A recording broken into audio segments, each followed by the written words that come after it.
From the campus of Providence Day School here in Charlotte, North Carolina, it is Providence Day Chargers varsity football, and tonight the final regular season game and a home game for Providence Day as they take on their big rival and a division game, conference game against the Hawks of Charlotte Latin. Hi everybody, I'm Tim Donnelly. My privilege and pleasure to call the play-by-play for tonight's game. We have a guest color analyst, and this guy is a great coach of his own, not in football, but in basketball, but he knows how to coach athletes, and he's one of my favorite people in the whole wide world. Let's bring in our guest color analyst for tonight.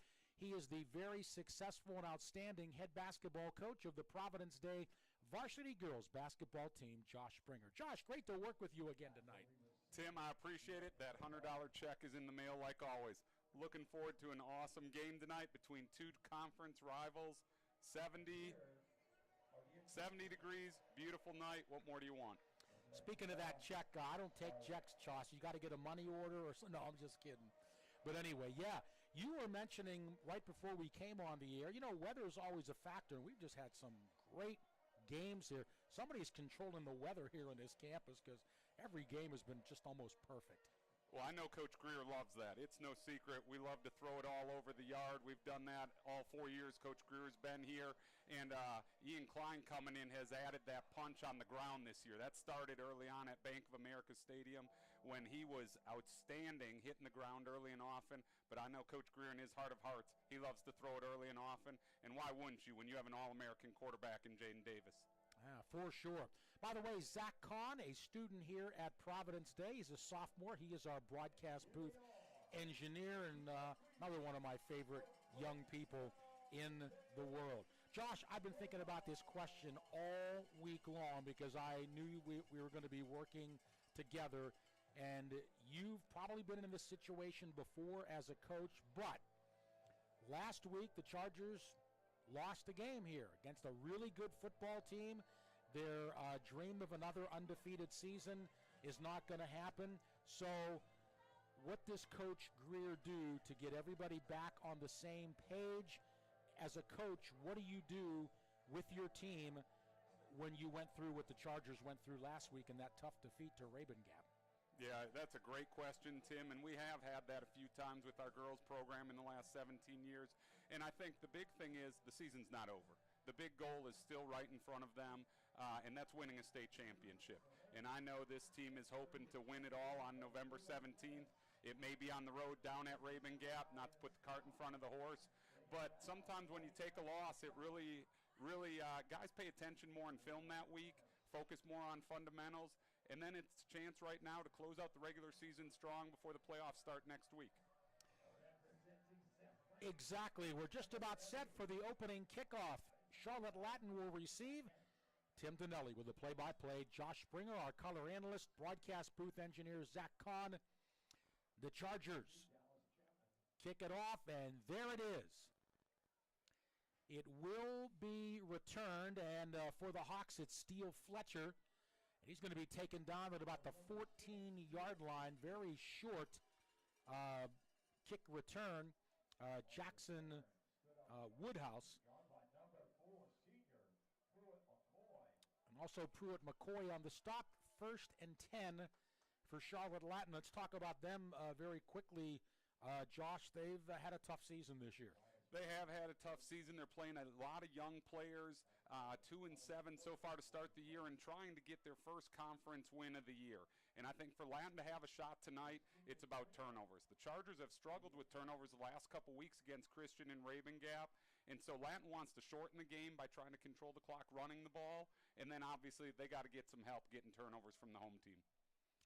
Freshman Troy Logan is the quarterback. He will hand it off to the left side. Not much there. Looks like Neil Savage III getting the carry. It's a short gain of just a yard to bring up 2nd down and 9. Josh, how about a freshman quarterback having to go up against this Providence Day defense? That's something that I'm sure is not a pleasant thought for him this week. No, not at all, not at all. When you're staring at a defensive line with David Sanders, Parker, and many, many others, Funderburk, that are just obliterating people on other people's offensive lines. It could be a long night for the freshman quarterback. 2nd and 9.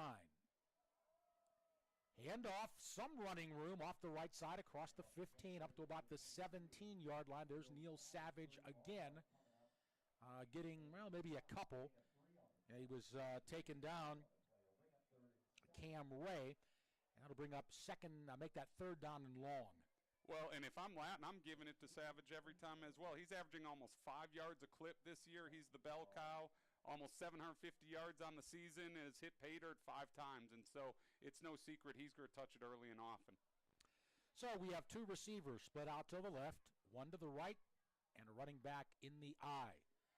Brown to throw. He's under pressure, but he connects upfield at the 27-yard line, and that is a Charlotte Latin first down, or is it incomplete? Incomplete. Steele Fletcher was open, though. Josh, that he wasn't able to handle it. He was open, but I'm going to tell you, Pruitt McCoy made the play. And Coach Greer was raving about Pruitt this week, making his first start at linebacker. Coach Greer said he's poured his heart and soul into this program for 4 years. He was right on time on that inside blitz, forced the quarterback to throw it a touch early. Latin could add the first down, but the Chargers will get it off the punt here. So Providence Day's defense gets a 3 and out. And the ball fumbled. This is Himes, breaks 1 tackle. Now surrounded by a host of white jerseys, and he'll go down, but inside Charlotte Latin territory to about the 48-yard line. And Josh, he got a favorable bounce there in that fumble, but was able to get it back. And the Chargers coming out on offense, 1st and 10. As my dad would say, the Sunday hop occurred on a Friday night, and we were fortunate to get it. And again, this is where Providence Day has to be really, really focused. Really focused mentally to watch the ball in, to protect the ball, using great fundamentals so they don't give away any careless turnovers. So Jaden Davis brings the Chargers up to the line of scrimmage with a 1st and 10 at the Latin 48-yard line. Klein is in the backfield. Goodwin in motion. Klein gets the ball up the middle, right side, room, into the secondary, 30. 25, 20, 15, cuts back. Klein still on his feet. He's all the way down to the 4-yard line. It's 1st and goal for Providence Day. An electrifying run by Ian Klein on the first Chargers offensive play. Klein has been the perfect complement to this high-flying passing game. We saw him early on at Bank of America Stadium have a huge game against Northwestern, and he kicks us off with a great run to start tonight. Up to the line of scrimmage quickly come the Chargers with a 1st and goal. Give the Klein up the middle. He'll get down to about the 1. He'll be short of a 1st down. And for the Hawks, that was Dallas Chapman making the tackle. And it's spotting the football just outside the 1-yard line, 2nd and goal. 3rd play of the drive. See if the Chargers can punch it in. Man in motion. Davis up the middle. Klein, touchdown. Providence Day. A touchdown in 3 plays for the Chargers, and they made it look pretty easy, Josh. I'll tell you what, Ian Klein averaging a gaudy 11.1 yards a carry, a 1st down every time he touches it on the season.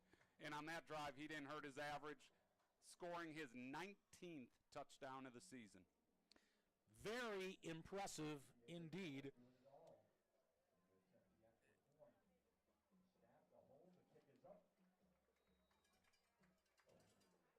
Ben Chavis, the extra point.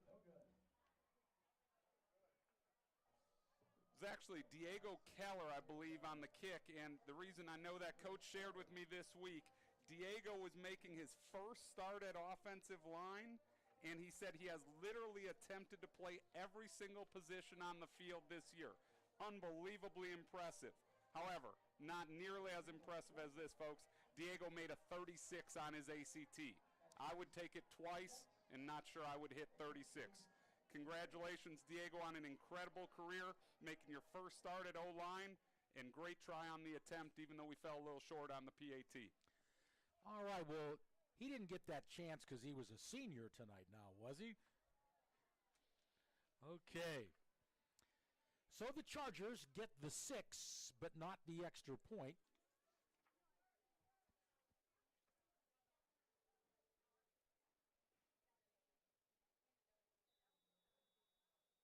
Jacob Baggett to kick off for Providence Day. They make it look easy, 3 running plays. And the kick to be returned. Across the 25, better field position this time for Charlotte Latin. As it was Savage again on the return. And it'll be 1st and 10 for the Hawks at their own 29-yard line.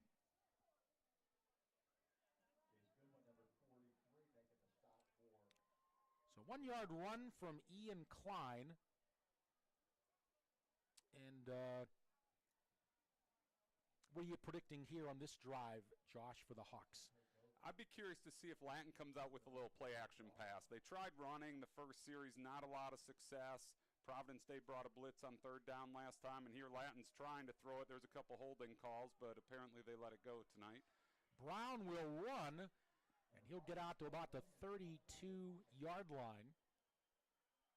And it's a pickup of 2, but a good scramble by the freshman quarterback for Charlotte Latin, Troy Logan. He is 5'11", 155 pounds, and obviously a lot of growing to do yet. Amen. Tim, Physically, I meant. I get told this all the time on the basketball court that I make a poor referee, and I obviously make a terrible football referee because I thought for sure I saw a hold by the left tackle, but good run by Latin on 1st down to get a few. Well, they give 3-yard pickup there for Brown. 1 man left, 1 man right. Now we get a penalty flag. I think that was Galloway jumping in the neutral zone a little bit early here for Providence Day. We'll find out. Oh, again, I'm 0 for 2. Drawn offside. One more, and I strike out. So that'll push him back 5. Yeah, back to the 27-yard line to bring up 2nd down and 12.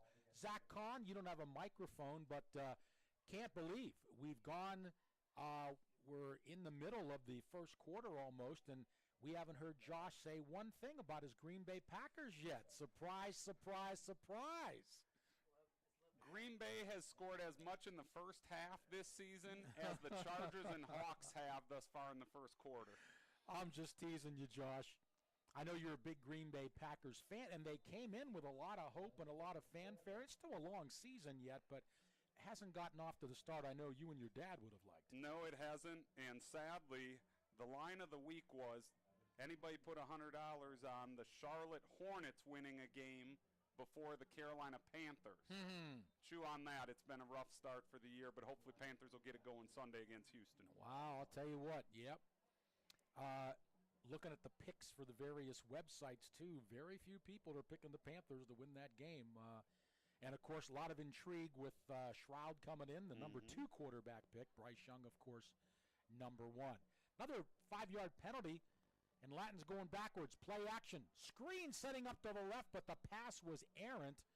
Looking for Savage once again. But the pass errant and incomplete to bring up 3rd down now and long for Charlotte Latin. Well, Griff Galloway was licking his chops trying to get his first sack there, and boy, is he a good-looking young man. 6'3", 220, coming off the end. He's going to have a bright future in a Charger uniform.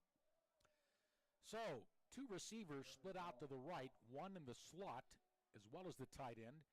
Brown to throw. Swings it out right side, Savage. Tried to cut back. He is snowed under. He'll lose a yard or 2. And coming up big, that was Jace Goodwin, among others there, number 43 for the Chargers. And again, 2 3-and-outs to start the game for Charlotte Latin and their head coach, Drew Dayton. So back to punt is Hunter Loeffler. It's high, good punt. Fielding it at the 40. It's Brody Barnhart. Ball on the ground, and Brody is too, way back at the 42-yard line. Pretty good effort there for the Hawks. And the Chargers come out now with a 1st and 10. They'll spot the football at the 44-yard line.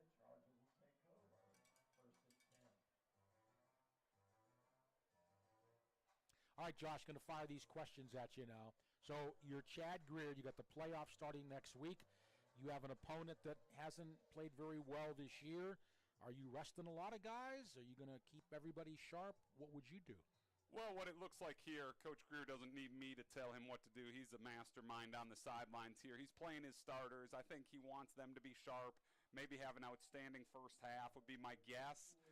Get a sizable lead, and then get some experience for some of these young guys, because you never know when their number is going to be called in a timely situation in this playoff run. Davis's first pass, complete, wide open, Jalen Himes. He's got a first down and more down to the Hawks' 40-yard line. It's a pickup of 16 and a 1st and 10 for the Chargers. Tim, I would look for Himes to have a huge night tonight. The Chargers are playing without big-time playmaker Jordan Shipp, out with, I believe, a broken finger, dislocated finger they suffered last week against Raven Gap. So that means Himes, Gordon Sellers, look for those two guys to get a lot of run this evening. So another first down for the Chargers on the 16-yard connection from Jaden Davis to Jalen Himes. Now throwing incomplete, looking for Himes again, down at about the 27-yard line, and that'll be incomplete, 2nd down and 10. You know, Josh, I was thinking again about all these questions I wanted to ask you and getting some comments here too, but, you know, as fans, we expect these athletes to be robots most of the time, right? Okay, if you play at this level, you're going to play at that level all the time. We're human beings. It doesn't happen that way. Obviously, you know that from being a player and a coach yourself. Yeah, absolutely. How did I sleep last night? How did I eat today? Did I get enough hydration? How was my math test today? What's going on at home? How'd practice go? All those things affect these young people and their potential performance. Klein the carry, 40, 35, 30, first down and more. At the 10-5, he'll go all the way for a Providence Day touchdown. 40-yard scamper, and Klein is running with a 40 tonight against Charlotte Latin. There was a big-time block on that play by number 5, Kyle Van Dam, who decked the Latin defender at the 20-yard line, and Klein just rode his backside to the end zone. Tim, I'm not going to lie, I think I might have scored on that one. That's how big the hole was down the right sideline. All right, Keller's on. Does he get this one? He does! Extra point up and good by senior Diego Keller. And the Chargers now up 13-0 over Charlotte Latin. Hey, we're getting some shout-outs now on the chat screen. Wendell Welter in California watching. Wendell, it's always good to hear from you. Also, Betty Thomas says a little more volume, please. So we'll let Zach take care of that. Thanks, Betty. And Calvin Shepard also says not much volume and only hearing one voice. So we better get that corrected. Hopefully they're hearing your voice. I'm just here for decoration. All right, well, folks, you let us know. Okay, so we're both coming through, Zach, here? Okay. All right. But anyway, Josh, can you expand? And also, too, I think about, you broke up with your girlfriend or boyfriend. I mean, your parents yelled at you. I mean, all these things affected.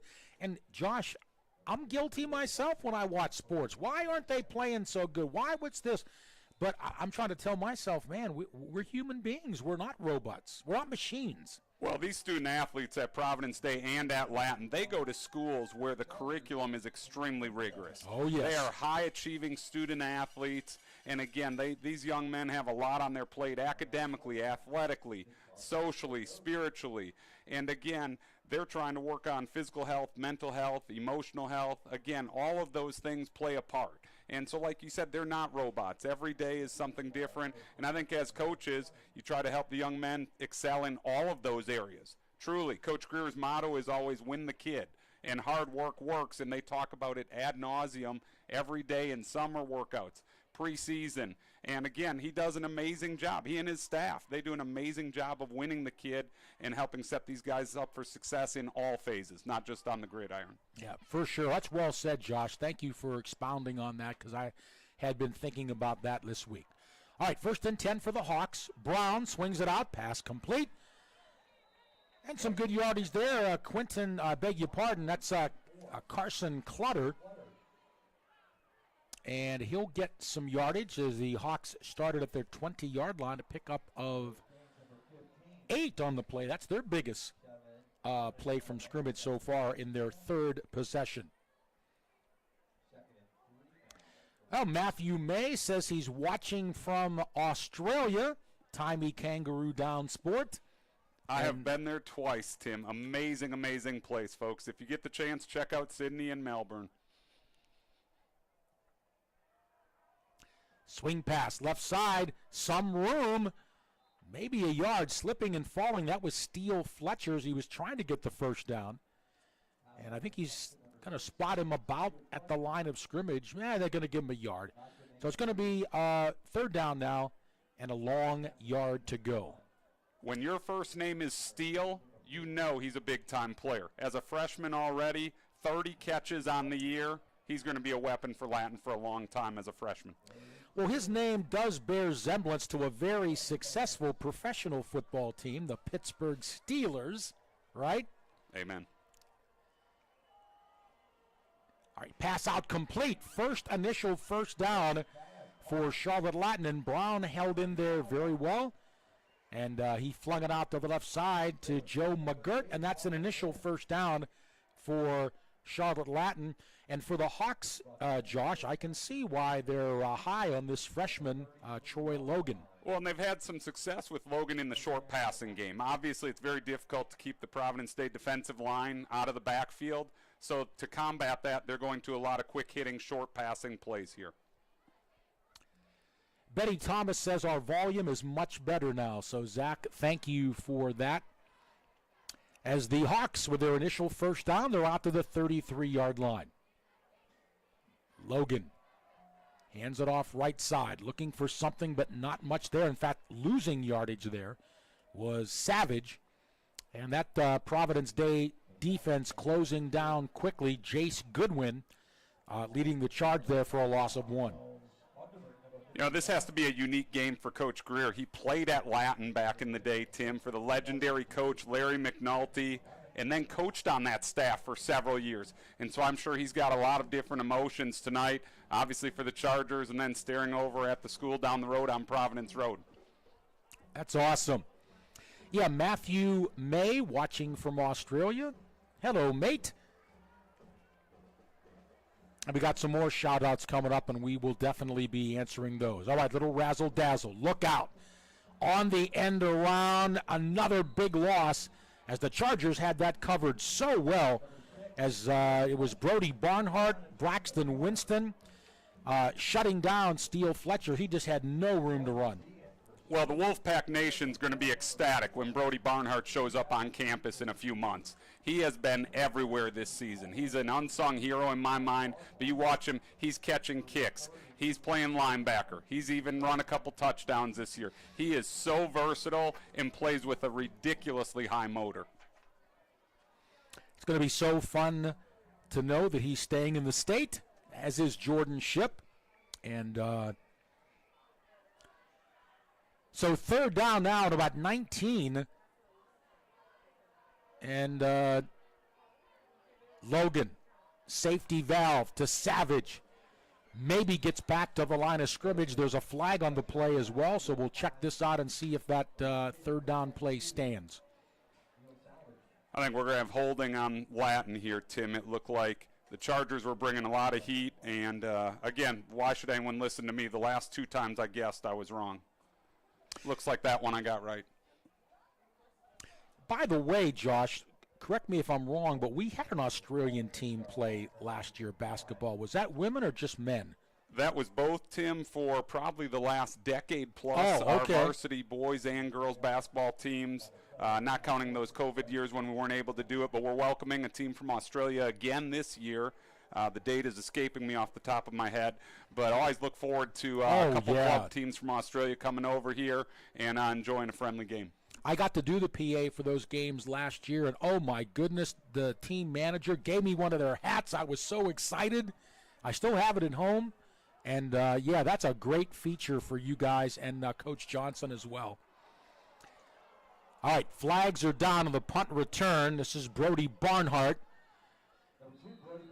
And he'll get inside Latin territory down to about the 39-yard line. But again, we'll check the flag, and it's probably going to be a hold against the Chargers here. But we'll wait and see. I think Braxton Winston, number 6, may have gotten a block that may or may not have been legal. We'll find out from the referees here shortly. All right, 4:01 to go in the first quarter, a 13-0 lead. I guess we almost should say it's Ian Klein 13 and Charlotte Latin 0. So he has both touchdowns for the Chargers, and Diego Keller has an extra point.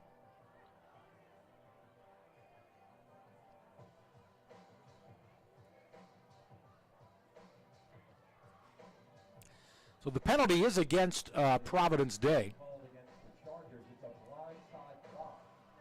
Blindside block, and we'll bring it back to the 39-yard line, or is it going to be further back? Nope, it's going to be further back.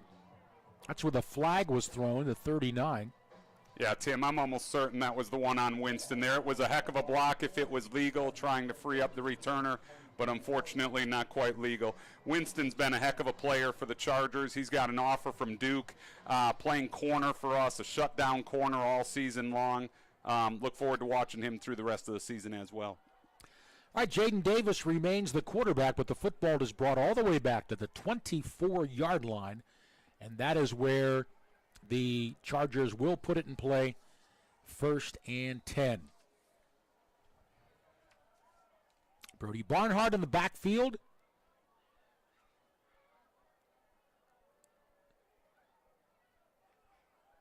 For Providence Day. Man comes in motion. On the swing, it's Himes. 25, 30, 35. Himes down the left sideline. He might go. 30, 20, 10. Touchdown, Providence Day. 65 yards. 75 yards, I beg your pardon, for Jalen Himes. And the Chargers are running the ball with a 40 here tonight. Well, when you're running a sweep to the left there, give it to one of your fastest guys. Number 7, Channing Goodwin, was leading the parade down the left sideline. Jalen Himes takes it all the way to the house as the Chargers go up 19-0.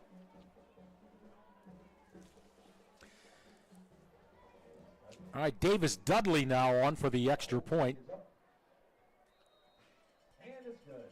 And the extra point is good. So the Chargers have put 20 up on the board here in the first quarter of play. And Josh, more questions. That's why I love somebody like you that knows what's going on. But, I mean, we do know that, of course, Jaden Davis is going to Michigan, as is Channing Goodwin. And Michigan football's in the news right now. They're ranked number 2 in the country, but now they have a scouting dilemma scandal going on. And then the FBI is also investigating one of their former assistant coaches for getting into the unauthorized email. So just kind of wonder what Jaden and Channing are thinking about all that right now. Yeah, I have no idea. I just try to focus on them as amazing young guys on our campus. And I was going to say, Tim, it's 20-0. We haven't even mentioned Jaden Davis's name. Oh, by the way, we have the North Carolina Gatorade Player of the Year playing quarterback. Oh, by the way, we've got an All-American under center, and he's had a couple handoffs so far. But I will tell you, Jaden and Channing, yes, they're headed up to Ann Arbor. They are incredible young men on this campus. They're fantastic football players, but I love the high character of this senior group, starting with those two. Yeah, no doubt about it. And, again, the kickoff for the Chargers That was Davis W. It goes out of bounds, so that'll be a flag. But, speaking of Michigan, is it J.J. McCarthy, I think, their quarterback. He's being mentioned, picked pretty high as a quarterback, which means that there'll be a good opportunity for Jaden, hopefully, to jump in there as a freshman. Although, there's going to be some other guys battling him up there. But still, I got a feeling he would have to be the front runner to win that job if McCarthy does go to the draft. Well, when you're a kid like Jaden and you go to a program like Michigan, there's going to be 3 or 4 other guys that are talented signal callers. But this is what I know. Jaden loves competition. He loves competition. I would never, ever bet against him winning a job today, tomorrow, or next year. Yeah, the culture here at Providence Day in the athletic department, but also in the football program, too. There's just some quality guys. And, Jaden is a very humble man. He's achieved a lot and in his young career, but he's a very humble person. And we're just very happy for him. It's going to be so exciting to watch him at Michigan and then hopefully in the NFL at some point as well. Well, and I just want to take this moment to say to all the fans, the fans in person and the ones that are not, enjoy this. Enjoy this. This group of seniors, folks, obviously they won a state championship 2 years ago. They won it again last year. They're gunning for a third one. You don't get to see this type of high school football on display every season. And I think sometimes we get spoiled by our own success. And so I just want to encourage everybody here at Providence Day and in the Charlotte community, enjoy watching these young men, enjoy this program because it's truly special. It sure is. And what a thrill for Chargers Nation to have had the success, because prior to Chad Greer coming here, there was mediocre success, let's face it, with the Chargers football program. Well, and this senior class, Tim, is the first class in Providence Day history to win 4 straight conference championships. That's awesome. That is awesome. We got Charlotte Christian right down the street, and they dominated for a while, and they're an outstanding team, and so to be able to move up like that has certainly been very, very impressive. Well, and the team this year, you talk about raising the bar every year. Won a state title 2 years ago, won a state title last year. This year, they're nationally ranked in all 3 polls. They've peaked in the ESPN poll at number 19. Max Prep's number 39. I mean, that is no small feat when you look at all the football powerhouses across the country. All right, Logan under pressure tried to get it up the field to Hudson Shoup, but he was under siege from Brody Barnhart, and he had to get rid of it much earlier than he would have liked, and the pass falls incomplete, and it's third down now and 13 yards to go.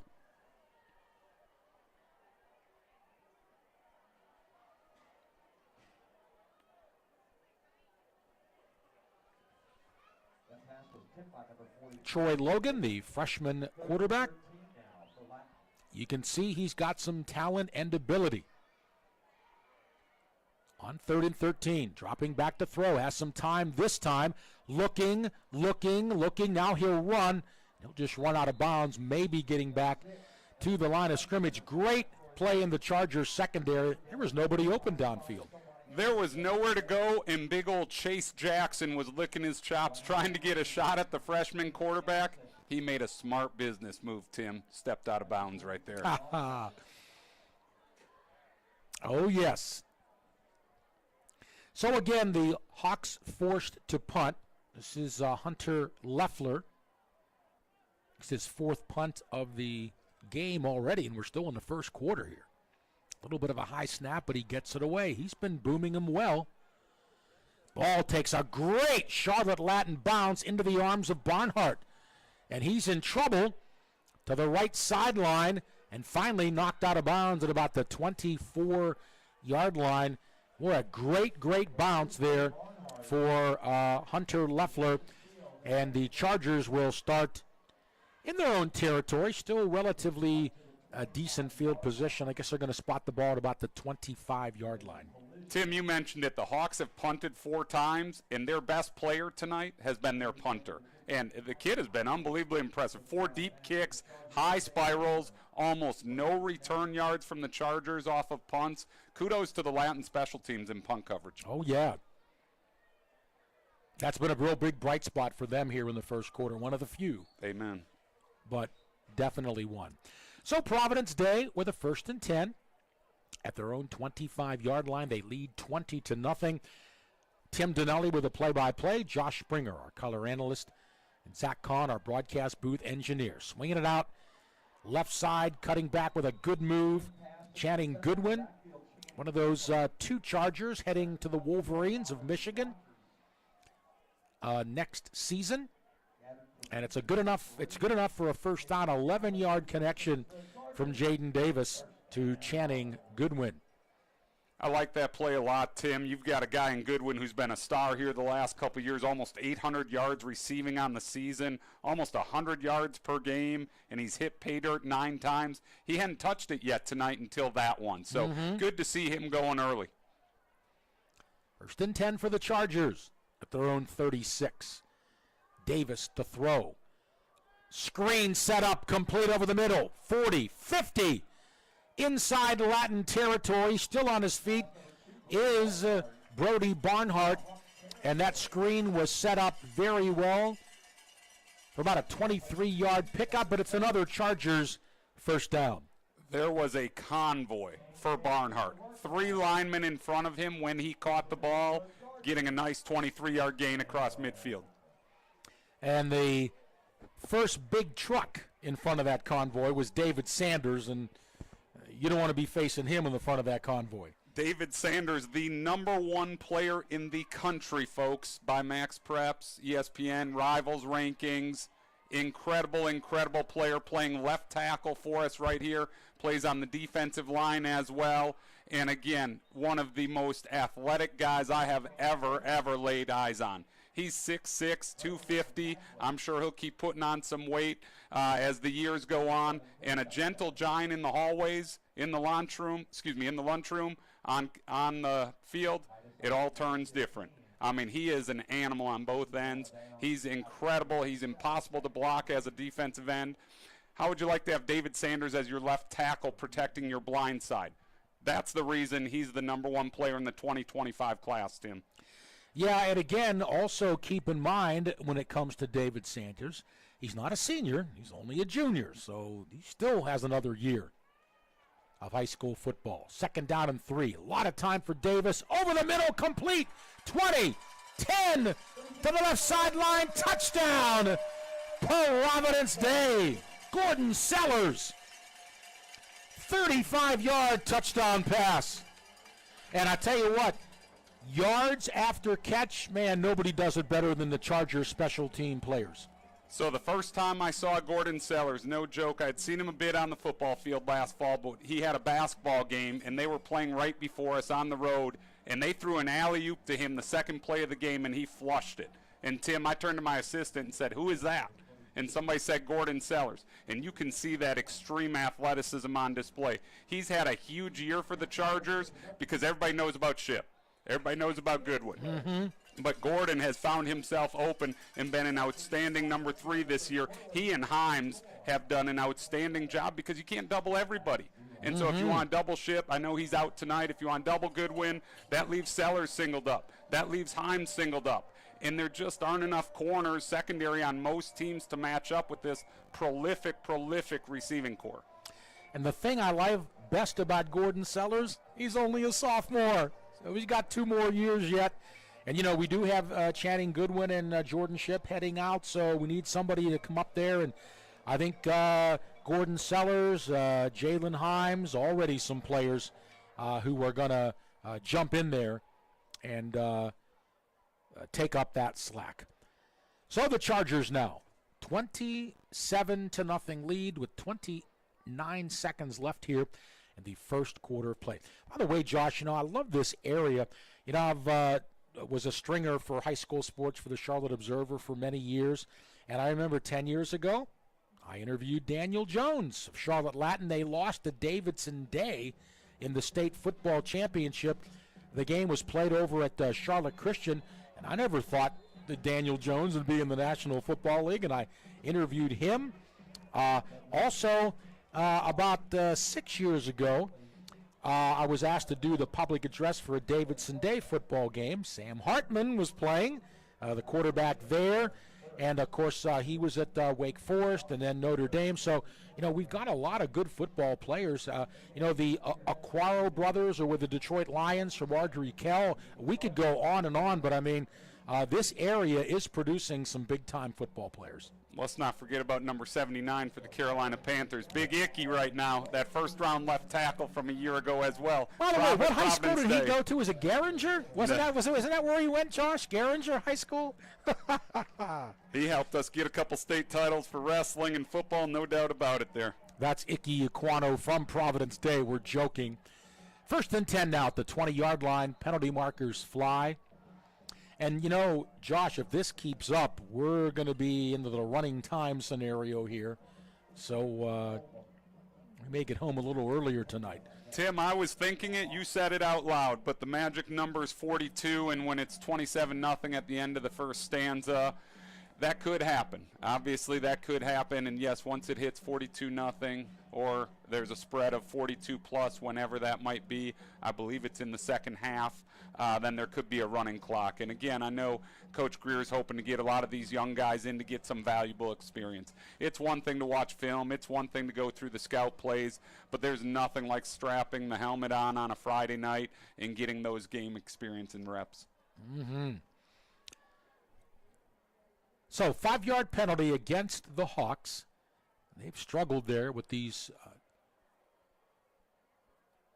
illegal motion penalties, illegal procedure penalties. I think it's Savage off the left side, 1-yard pickup. It's just so hard to try to penetrate that Chargers defensive front. Griffin Galloway there to make that tackle. We got another flag here, Josh? Tim, I am convinced Latin is struggling with some of the motion penalties because of the raucous crowd. It is lower school night tonight. Okay. It is senior night, and the home stands are buzzing. First quarter over. It's been a big one for the Chargers. They'll take a 27-0 lead to quarter number 2. Well, Josh, this gives us a little bit of a chance. We are on the eve of basketball season starting up here. I know you're anxious to chomping at the bit to get your varsity girls program. Now, is this your 17th season here? 16th, 17th? This is my 17th season at I Providence got it. Day. And how many state titles? We have won 10 state titles in the previous 16 years and 17 state titles overall as a school. It's about a 58% win percentage for state titles. Who wouldn't want to take that? Josh, you did lose a couple of seniors, but if anybody can reload, it's you. But talk about the excitement of this season and what can we look forward to? We're ecstatic. Monday, everybody gets going, and we return, I believe, 9 players from a year ago. Sophie Levine's a senior, our lone senior, and someone who's been in the program for over a decade at Providence Day here. We've got a strong junior class and a strong sophomore class led by all-state player Jada McClure, who's returning. And so both Jada and Sophie can play with the ball or without it. They'll both play point at the next level. Sophie just recently committed to Franklin and Marshall University. Oh, nice. So excited for her to have that opportunity. But before that, we're going to have a heck of a season for a 23-24 campaign. I can't wait for it to start. And, of course, we'll be live streaming those games this year, so you'll be able to watch every one. And so, first regular season game? November 14th versus United Faith. It'll be here before we know it. About 2.5 weeks away. We've got a lot of work to do before then, Tim. Okay, I'm going to be putting my best foot forward, trying to do some of those, a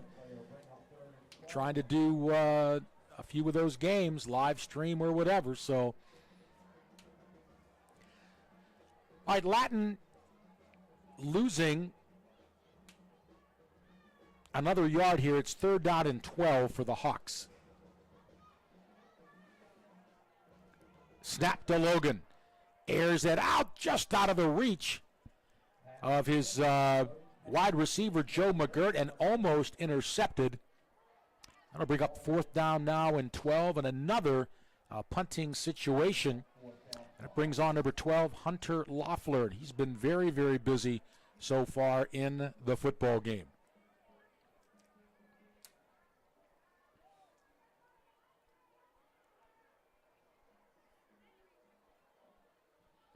Josh, pardon my ignorance, but who won the state title last year? I can't remember. In girls basketball? Yes. Raven Gap did. Okay. And that's who we lost to, right? That's correct. Yeah, right, we lost to them in the semifinals. So we lost to the eventual champion. Nothing. And I'll tell you what, I remember you guys were down in that game, and you made a big run to get back pretty close there before finally succumbing. But we were down big early, and it was a nice comeback run there. I was really proud of our kids. They really, really grew in the second half of the season, came together really well. And, again, all you want to do is play your best basketball at the end of the year. Obviously, we want to win the last one, and that's our goal again this year, to win the conference and win the state championship. And so we're going to get hard at it on Monday. All right, well, we also have some shout-outs. Calvin Shepard is watching Ian Klein from Alderson, West Virginia. And Calvin, I was born in Pittsburgh, and I almost went to Alderson Broadus College. I went down there for a visit, and the only thing that stopped me from going there is they wanted me to come to summer school to kind of prove myself. I'm like, whoa, wait a minute. I mean, why wouldn't you accept a guy with a 1.8 grade point average coming out of high school? Long throw, and it's a touchdown for the Chargers.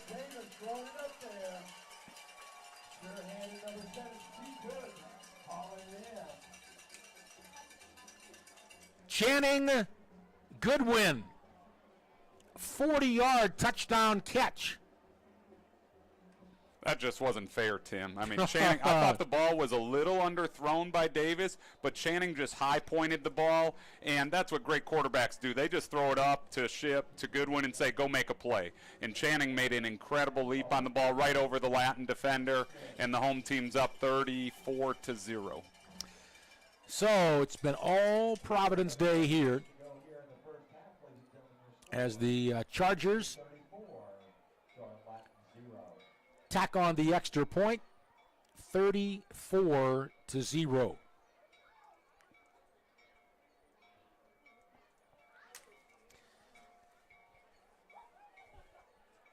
So it's been all Providence Day here. But anyway, Calvin, so I'm well familiar with Alderson Broadus. And, yeah, they wanted me to go to summer school. I kind of wanted to start, so I ended up going to community college.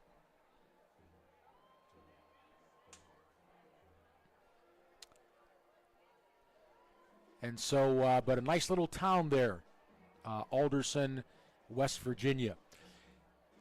Josh, what's your status for color analysis in the playoffs here? You know what? To be determined. Okay. Day to day. So, 2B. D, right? That's okay. right. That's right.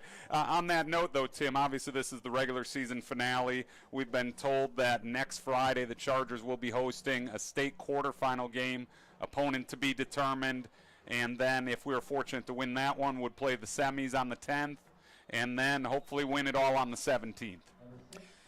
Yes. And so, and we will be live streaming the playoff games. I know I'll be here, but hope you are too, Josh. So,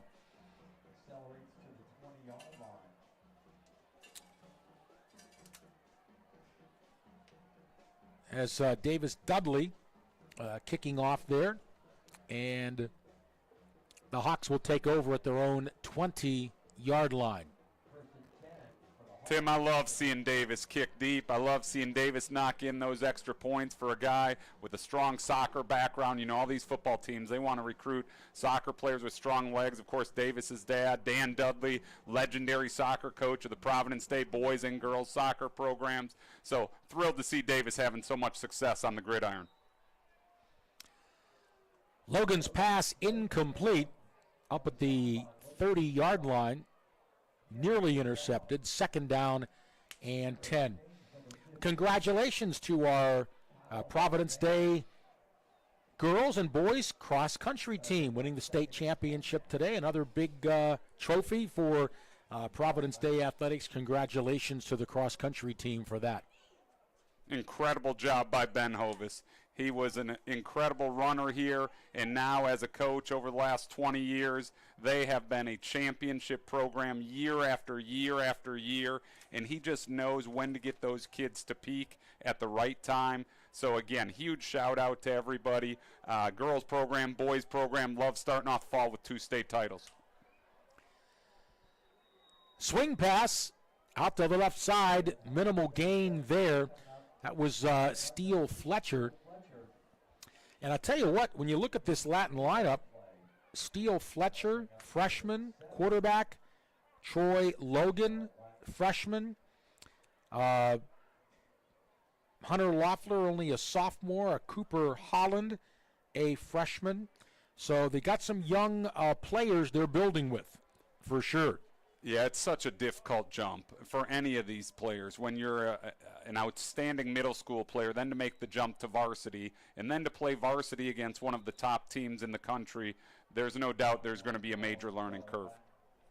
All right, we have a timeout right now for Charlotte Latin.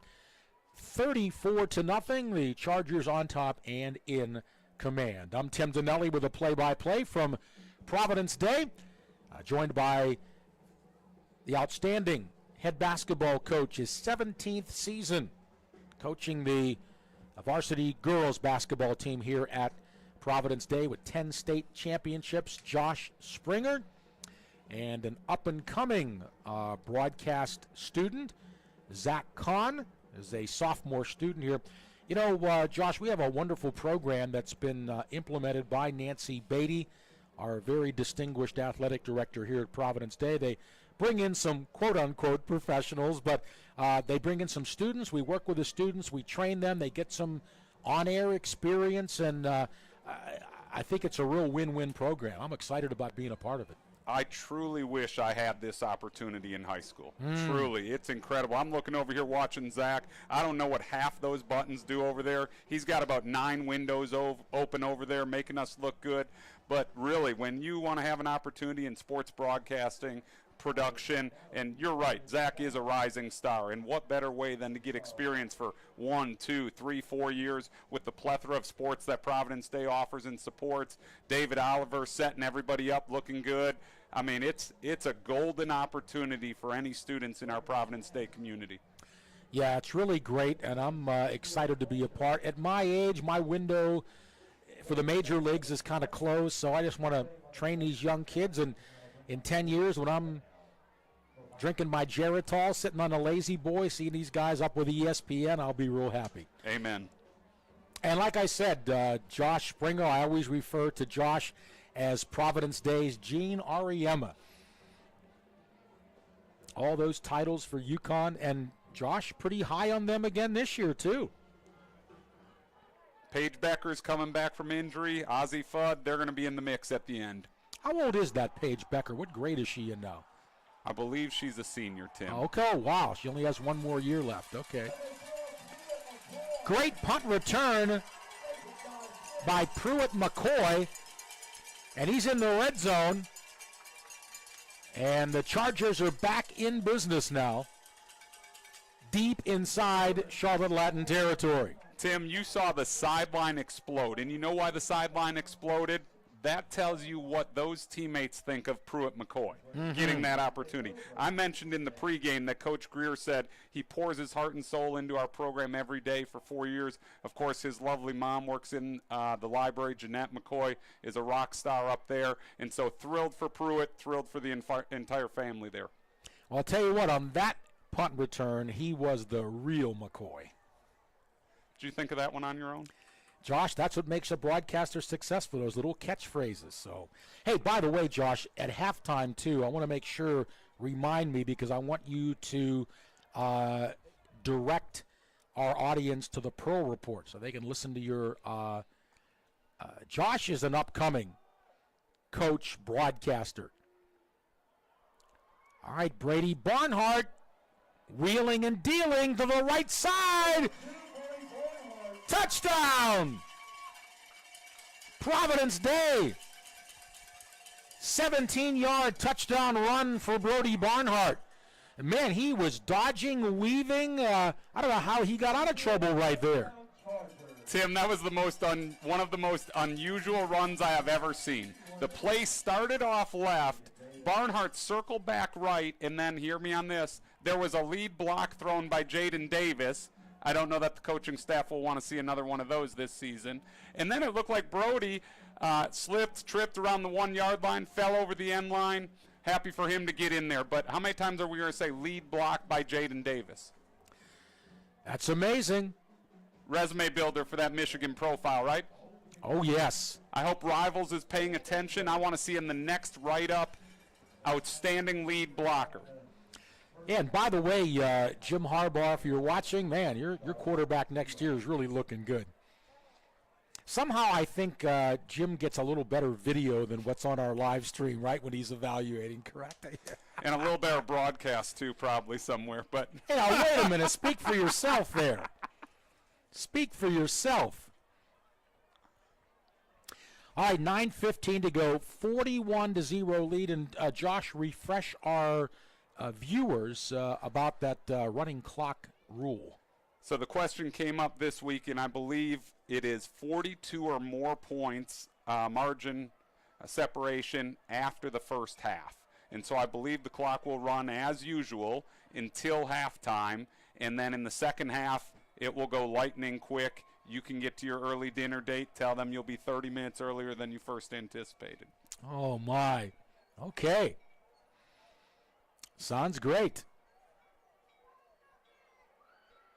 I got 2 hockey games to broadcast tomorrow. I got to go home and get ready for those, and then doing a little Panthers game on Monday, Bank of America Stadium.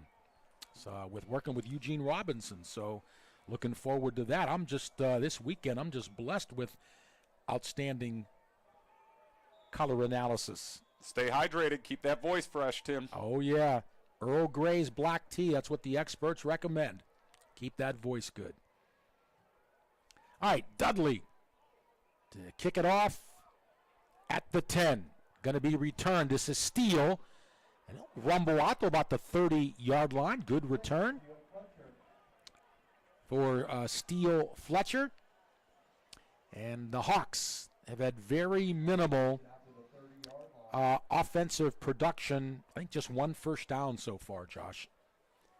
Yeah, one of the things I just love, again, we can talk about Jaden's passing or his lead blocking like we just did. The game's 41-0. Your All-American quarterback runs out to the middle of the field to high-five the kicker. If he does it in a 41-0 game, you know he'll do it in a 24-21 game. And when your All-American quarterback does that, that radiates to everybody else wearing a blue jersey tonight. Oh, yeah. Yeah, Jaden's a real leader, just a nice, personable young man. Wishing him all the success starting at Michigan and then hopefully in the National Football League. All right, 9:05 to go. We're still pretty early in the second quarter, and the Chargers have put up 41 points. All right, to give. Up the middle, Savage meets a stone wall. Probably will lose a yard.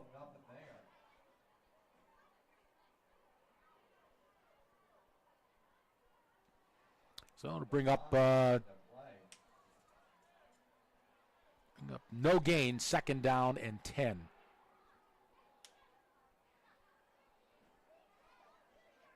By the way, I got a story I'm embarrassed to say, but I'll do it anyway. I was on the sidelines talking to one of the assistant coaches of Charlotte Latin, getting a good discussion here, da-da-da-da. And finally I said, excuse me, I said, by the way, I said, I'm the live stream play-by-play announcer for Providence Day. My name's Tim Donnelly. He said, oh, yeah. And he says, yeah, I'm Brad Hoover. I'm like, oh, knives going right in me. Like, Brad, I'm so sorry I didn't recognize you. It's because you didn't shave today. That's why. He just laughed. Oh, Tim, don't worry. We had a good chat.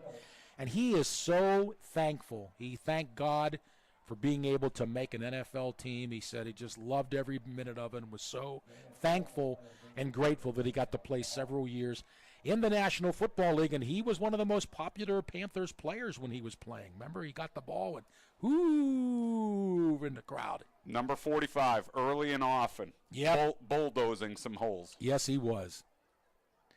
Yeah, so he was asked by Charlotte Latin to join the coaching staff, and he's having a ball. We're going to get a timeout here on 3rd and 8 for Latin.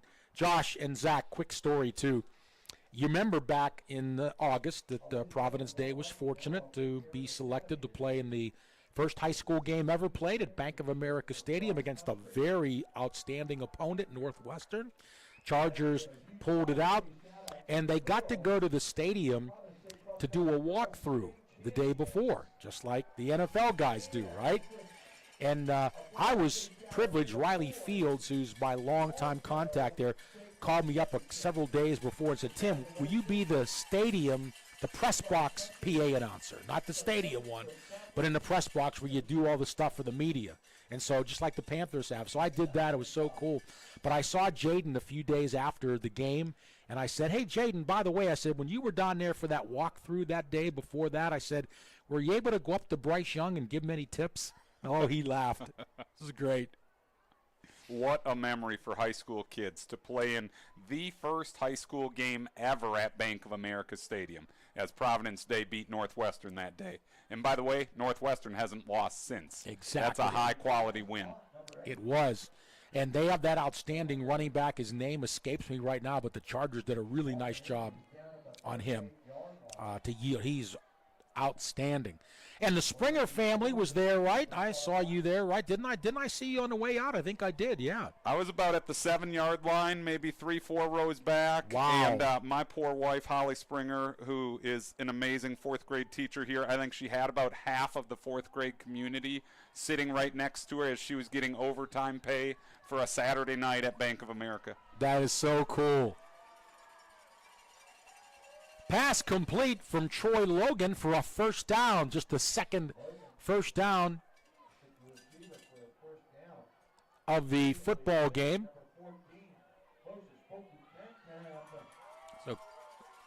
So the Chargers yield their second first down, and Latin with the football now at the 44-yard line. Right, Logan again going to have to throw it away. He was being pursued quickly there. The 82? I believe it was 32, 32, Matthew okay. McCoy. And Matthew's like, can I get some love? I heard you talking about my brother Pruitt here. Matthew, here's your love. Outstanding quarterback pressure right there. Almost got the sack. Not bad for a freshman making plays early. Exactly. All right, Josh, again, put your coaching cap on right now. I know you can't speak for Chad Greer, but, you know, when will he's starting to substitute now some, but you're up big. I mean, when do you pull all the guys out of there? Well, I think Jaden Davis's day is about done, or excuse me, his night is done. I saw Zaid Lott, the backup quarterback, warming up a few minutes ago, and I'm sure he's going to get some action here soon. Obviously, you want your first string and your second string to stay sharp. You also want them to stay healthy. And obviously the goal is to win it all 3 weeks from tonight. And so I think in the next few minutes, and you've already started to see some liberal substitutions, and I would expect more of that here over the next quarter and a half. You know, Josh, you're too young, but I can tell you in the National Football League, when I was growing up, the starters all played back then. They played in the last preseason game, the whole game. Now you don't see anybody playing. These teams are so paranoid, these NFL teams, of injuries. And that's why they did cut back to 3 preseason games, which is great. But, I mean, still, the games are just, you don't see any of the stars. They're just so paranoid. And I understand there's an injury situation. You're talking about big dollars and, all that. But just to let you know, though, it wasn't that way always. And did you know, back when I was growing up, I'm giving my age away here, they had 6 preseason games. Started in the middle of July. Was that with the leather helmets? Hey, Zach, are you available to do color analysis next Friday night? Are you? Good. Okay, great. All right, leather helmets. Thanks a lot, Josh. Latin could not convert on 3rd down, so that brings on the punter. And he's been very good. And up the field comes Pruitt McCoy. Will run it up close to the 40-yard line. And that is where the Chargers offense will put it in play. 1st and 10, and will we see backup quarterback Zaid Lott coming in here? We will see. But, yeah, can you imagine that 6 preseason games back then? That was amazing. That's forever. And they also played on Labor Day weekend. That's the first weekend that they ditched that a while back. No Labor Day weekend for the NFL. But, yeah, of course, they only played, at that time, they only played 14 regular season games. But still, a lot has changed in the NFL. Well, and I'm curious to see over the next few years here if the owners try to transition another one of those preseason games to a regular season game. Oh, I'd love it. I think it's coming. I'm not on the committee or on the inside, but I think we're going to see here shortly 2 preseason games, 18 regular season games. Yeah.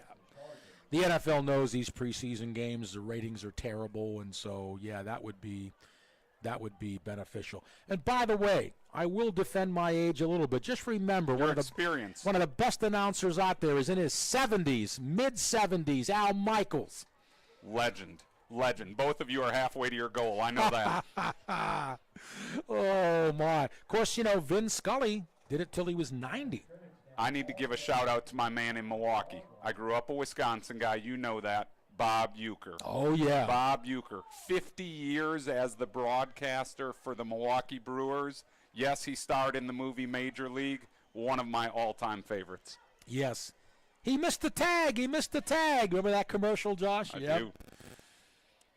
All right, the Chargers are backed up now, deep in their own territory. And it is Zaid Lott, the quarterback. No, beg your pardon. Oh, no, it is still Jaden Davis, pass up the field, complete. I think it's shy of the first down. That play would make me nervous if I were Coach Greer because Jaden got hit, and I know he doesn't get hit very often. He got hit often last Friday night, and especially in a 41-0 game. Obviously, he's getting his reps, but the last thing we want is to see number 1 down on the ground.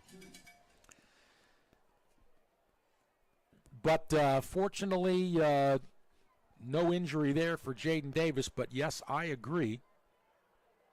Now he's coming over to have a conversation with Chad Greer. And he will come out now.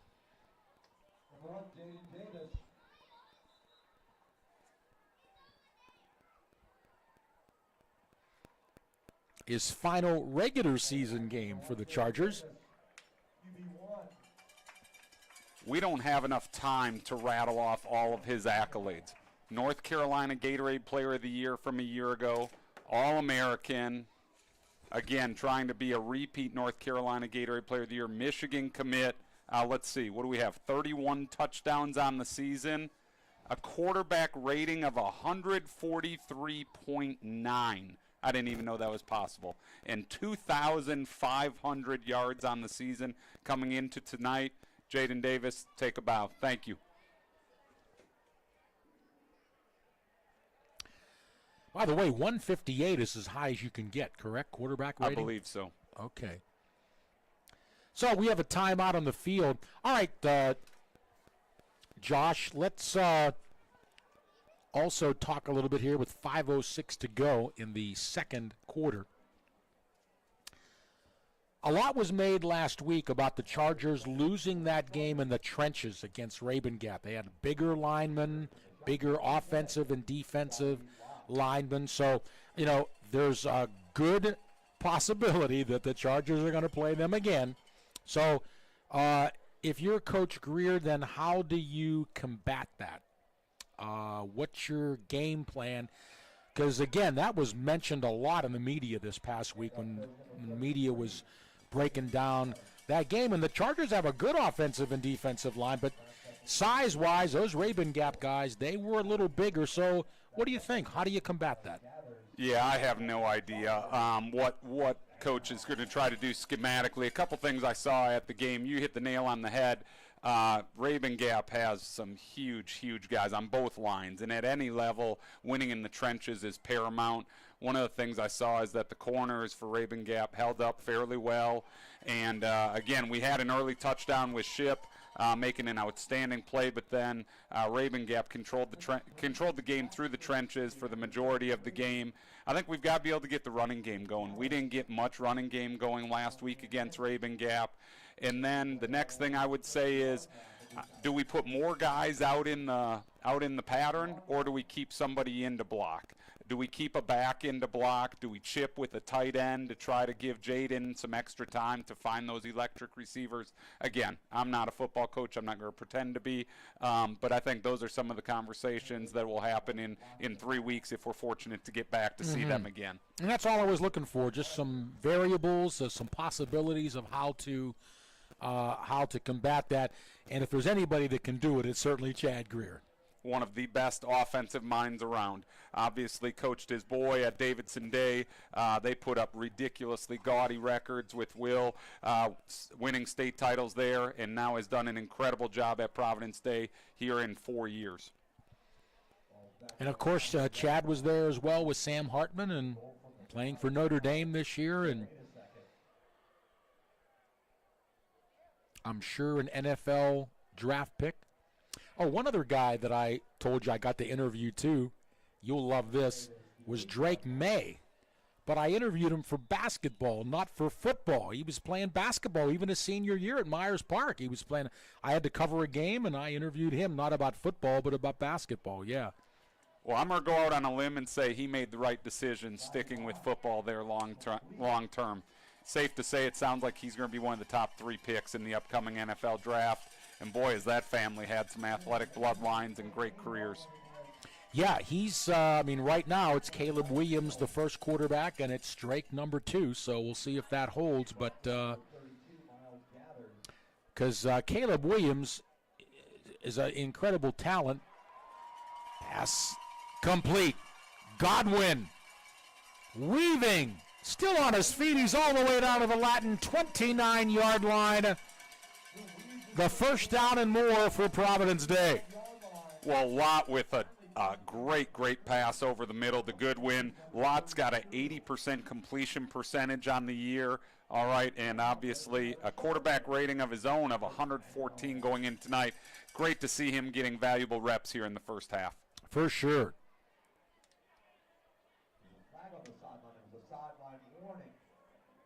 I mean, he's an impressive young man, 6'4", 190. 6'4", 190 as a sophomore, and so obviously has the physical tools. Tim, I remember all the way back to last June, July, I remember hearing the coaches saying, I believe they were up at NC State, and the coaching staff was raving about Lott, spinning at 7-on-7 up there. That's awesome.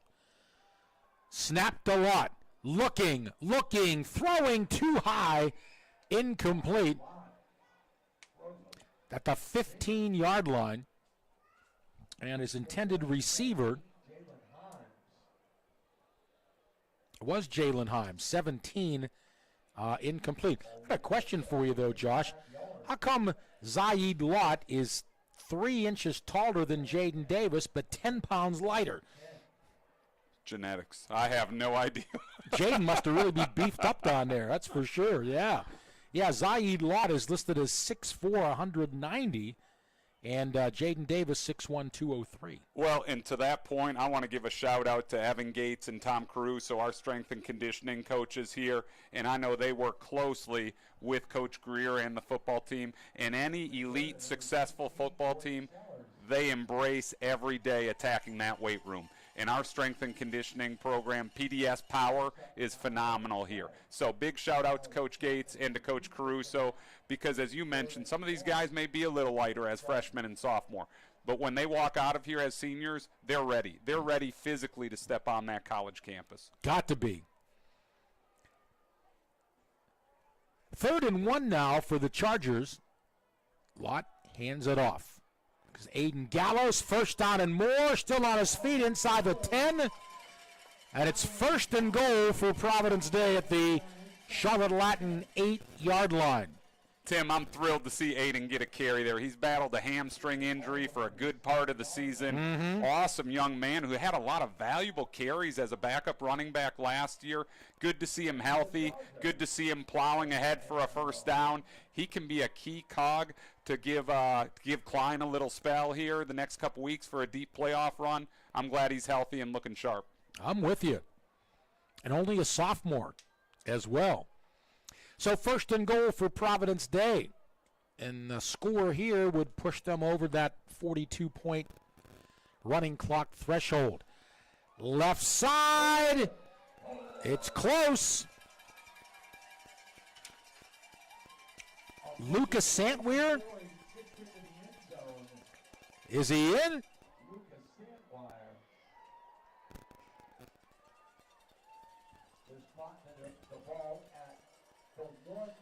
Didn't quite get it in. I wonder who'll get the ball now. Number 34, Walter Payton. Lucas Santweir, a senior.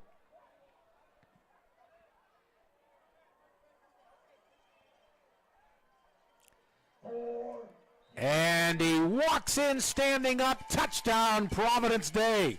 Lucas Santweir with just $1:22 to go in the first half. So, Tim, on the roster it says Lucas, but every guy down there calls him Thor.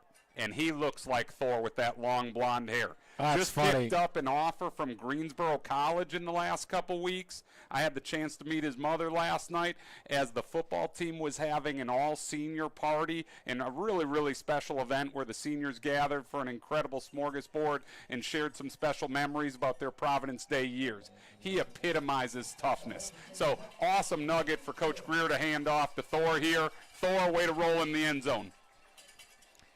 48-0 now. The Chargers on top. And most of the starters are long gone now in this one. And we'll have that running clock in the second half. Josh, dumb question, okay? But answer it anyway. But girls basketball, do they have any weightlifting stuff, or is it just all staying in shape, aerobics? Absolutely. We strength train. We strength train with Coach Caruso and Coach Gates throughout the summer. Multiple days a week. We just finished up our preseason strength and conditioning program. Absolutely. It's a major part of injury prevention. Okay. It's a major part of a strong core and strong foundation. And then building that aerobic and anaerobic endurance systems. It's no secret, the game of basketball, you need to be fit, running up and down the court. And so we try to build that foundation so that we're ready to go come October 30th here. And is it just dumbbells or all kind of weights? We are really fortunate. We are really fortunate to have a lot of nice toys. We've got kettlebells. We've got TRX. We've got tires. We have got, again, so many nice toys out there that Vertimax jump. So, again, Coach Caruso and Coach Gates do an outstanding job of implementing that curriculum. And, again, as certified strength conditioning coaches, I think that's really, really important as well, that our student athletes are getting the best of the best by people who are trained and certified to do that. Mm-hmm. Well, that's good to know, and I echo that. The injury prevention, I can only imagine how that helps. Yeah, absolutely. Everybody wants to be healthy out there, and so much of what we do and, Coach does in the training facility is, again, bounding, plyometrics, strength, nutrition. All of that education is so vital. Everybody loves to throw and catch the football. Everybody loves to make three-pointers, but we can't do any of that if we don't have a healthy foundation. Exactly. And, of course, all the athletes here at Providence Day utilize that as the very wonderful facilities here at Providence Day.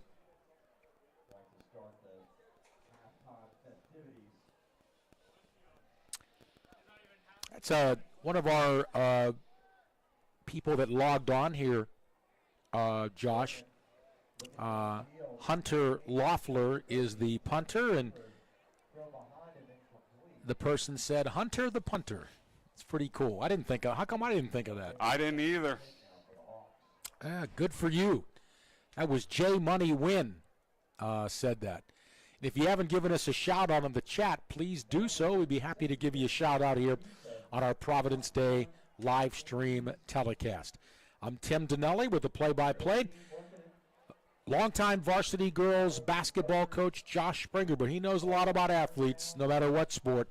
Josh is our color analyst, and Zach Kahn, student at Providence Day, is our broadcast booth engineer. Running to the right side, this is quarterback Troy Logan.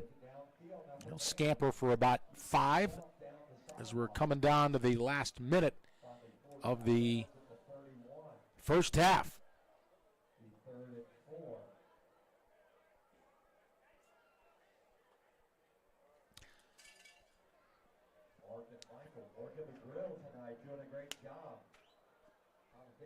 Well, last week, I will say one thing, Josh. So many of the Chargers games have been blowouts this year.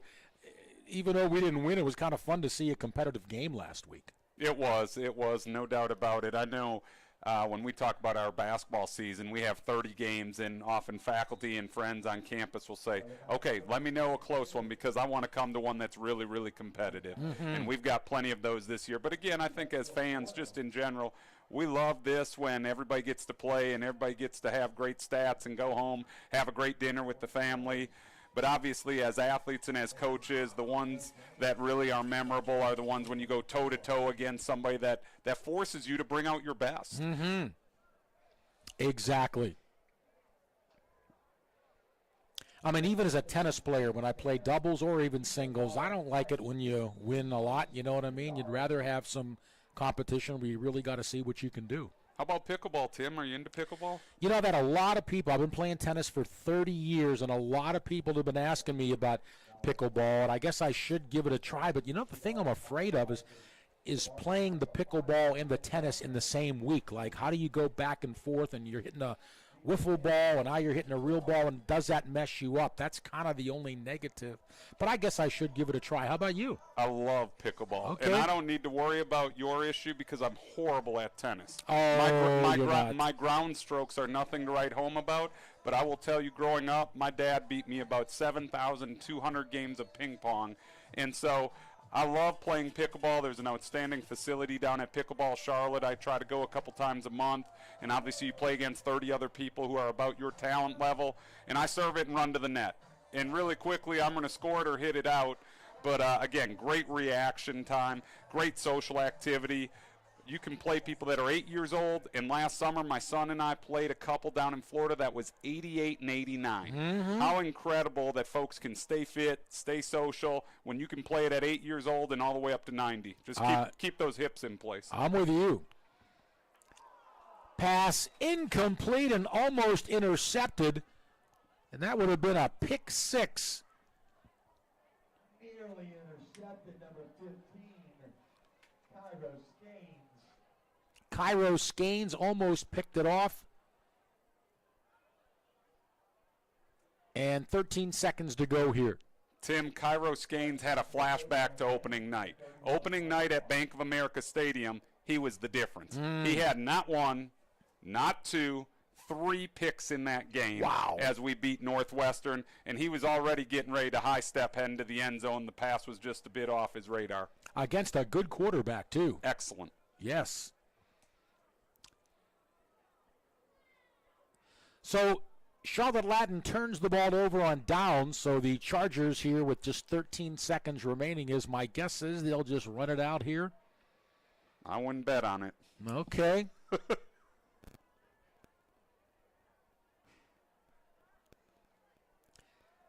Lott will give it up the middle. Big gainer all the way down to the 15-yard line. That's Aiden Gallos again. Galloping down to the 15 for about a 17-yard pickup. And that will do it. The Chargers will take a 48-0 lead to the half. They're going to finish the season at 9-1. And Josh, your first half impressions. Well, I think if you're Coach Greer and the home team, this is what you expected.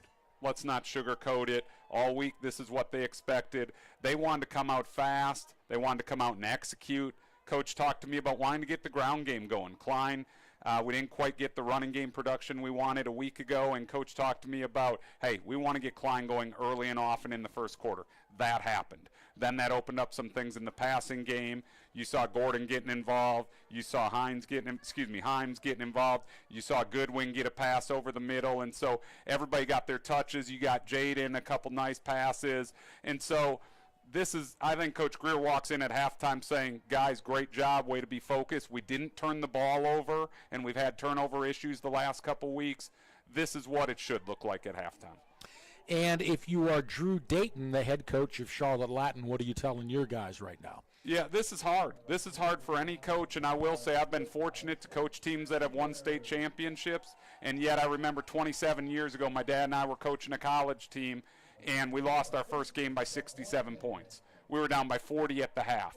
And so you try to find things, as crazy as it sounds, not on the scoreboard to just improve. And when you have a lot of young players like Steele, and when you have a young quarterback, you try to celebrate small successes. What does that mean? Hey, guys, let's complete 3 passes on this series. Hey, guys, let's pick up 2 first downs. We know we're overmatched. That part's easily apparent. But how can we build for the future? Because obviously he's in it for the long haul. It's not just about trying to beat Providence Day tonight. It's about trying to build a foundation for that Latin football program. And so I think you try to set some smaller, attainable goals that you can build on for the second half. Yeah, and again, these young skill position players of Charlotte Latin are going up against some good talent, and they're showing a little bit. I think that's going to blossom a little bit for them next season, so Drew Dayton does have that to look forward to. So, quickly as we recap, and Josh, don't go away yet, 4 touchdowns in that first quarter for the Chargers, a 1-yard run by Ian Klein, a 40-yard touchdown run by Ian Klein, a 75-yard touchdown run by Jalen Himes, and then a 35-yard touchdown pass, and the Chargers led 28-0. Tim, I got to give a shout-out right here to our cheer team. They're performing right now. We've got 8 seniors. I ran into them this morning, and I said, ladies, what's on the docket? And they said the seniors designed and choreographed the cheer for halftime tonight. They have their big competition tomorrow. They informed me the 8 that were dressed in white for the whole first half are the 8 seniors, and obviously they've got a whole lot to cheer about. But I will tell you, as a basketball coach, and I know Coach Greer would say the same, they are an integral part of our game. They are an integral part of our entertainment on Friday nights, on Tuesday nights. Ladies, thank you for all your efforts. Best of luck tomorrow in your competition. And Josh, let's not forget, too, these ladies are athletic. Just don't stand out there waving a pom-pom. They have tremendous athletic skill. Absolutely. I can't even reach down and touch my toes. And so watching some of the athleticism, the flips, the splits, it's an outstanding performance. And on one more nugget for our other sports teams this weekend, shout out to Coach Ryan Harper and our tennis team. Our tennis team is playing for the state championship tomorrow at Country Day as the number 2 seed. I'm confident in the ladies. Go bring it home. Sounds good to me. Sounds good to me. And we'll wish them good success tomorrow. Thank you for those tidbits, Josh. So in the second quarter, 40-yard touchdown pass from quarterback Jaden Davis to Channing Goodwin.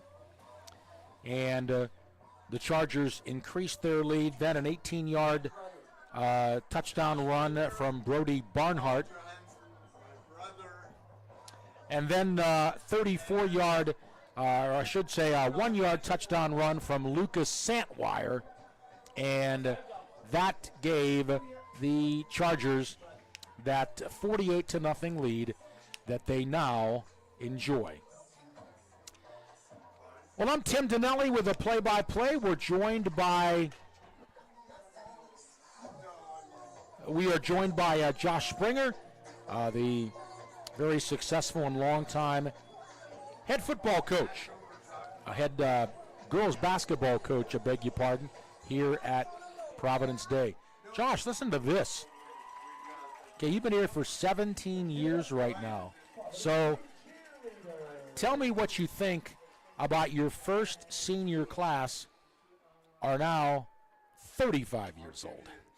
That's incredible. Try to wrap yourself around that, right? 18-year-olds and now 35 years old. Probably mothers and wives and everything else. Well, Tim, I will tell you, we had the good fortune that first year. I got hired in 07, and Barb Nelson did an incredible job for 20-plus years laying the foundation here at PD girls basketball. And so I got the job, and our seniors that year were Brittany and Whitney Edwards, Eleanor McMillan, and Emily Joy. And we won the state title that year by 25-plus, and I'm going to tell you, we should have, because that chair could have coached us to a state title. We had 3 ACC players in our starting 5 with Brittany and Whitney Edwards. and Janae Johnson and Brittany and Whitney's dad, Blue, had played in the NBA forever. But to your point, this is what was really special. A year ago at our Providence Day Super Scrimmage, Brittany and Whitney came back. Wow. And I hadn't seen them in a decade plus. And so winning games is great. Winning conference championships, winning state titles is awesome. But those relationships, and like you said, they're not kids. When those young ladies came back, they had just moved back to Charlotte, and the fact that they wanted to come watch Providence Day girls basketball play, and they shared some nuggets with our bright-eyed 14, 15, 16, 17, 18-year-old girls, that's what it's all about. Oh, yeah. Josh, when I was broadcasting the live stream of your semifinal game last year, Aaron Whaley's dad came and said hello. And, I remember Aaron, it was her and another gal. I can't remember her name, but they were the big stars that year. And Aaron went on to Vanderbilt, but then she transferred out. But, yeah, her dad came and was watching the game. Yeah, Aaron Whalen and her parents, Joe and Jackie, they come to games all the time. And Aaron, I will always say on record, is the best shooter, pure shooter of the basketball I've ever been fortunate to coach. She went on to Vanderbilt, and she's playing professionally in Spain and has played in New Zealand. She finished up at Dayton, actually, got a couple degrees there, led the Flyers to the NCAA tournament before graduation. Okay. Came to our PD Girls Basketball Camp of Champions this summer and did a shooting clinic for our girls in the morning. And so, again, those relationships are priceless, just having the young ladies come back and to pour into the next generation of Chargers. That's awesome. Those are great stories. And, Josh, for you, yes, your primary job is to make them better basketball players, but I know you've invested a lot in their lives as far as them to be more successful women. And, well, that must be something to sit at home and think of all the ladies that came through here and not only the impact you've had on them in basketball, but as people. And that's a thing that really lasts, too. Yeah, it's our staff. David Russell has been with me 17 years. He's the rock in our program. I say all the time, one of the best communicators I've ever met. Nicole Okubanjo has been with me 16 years.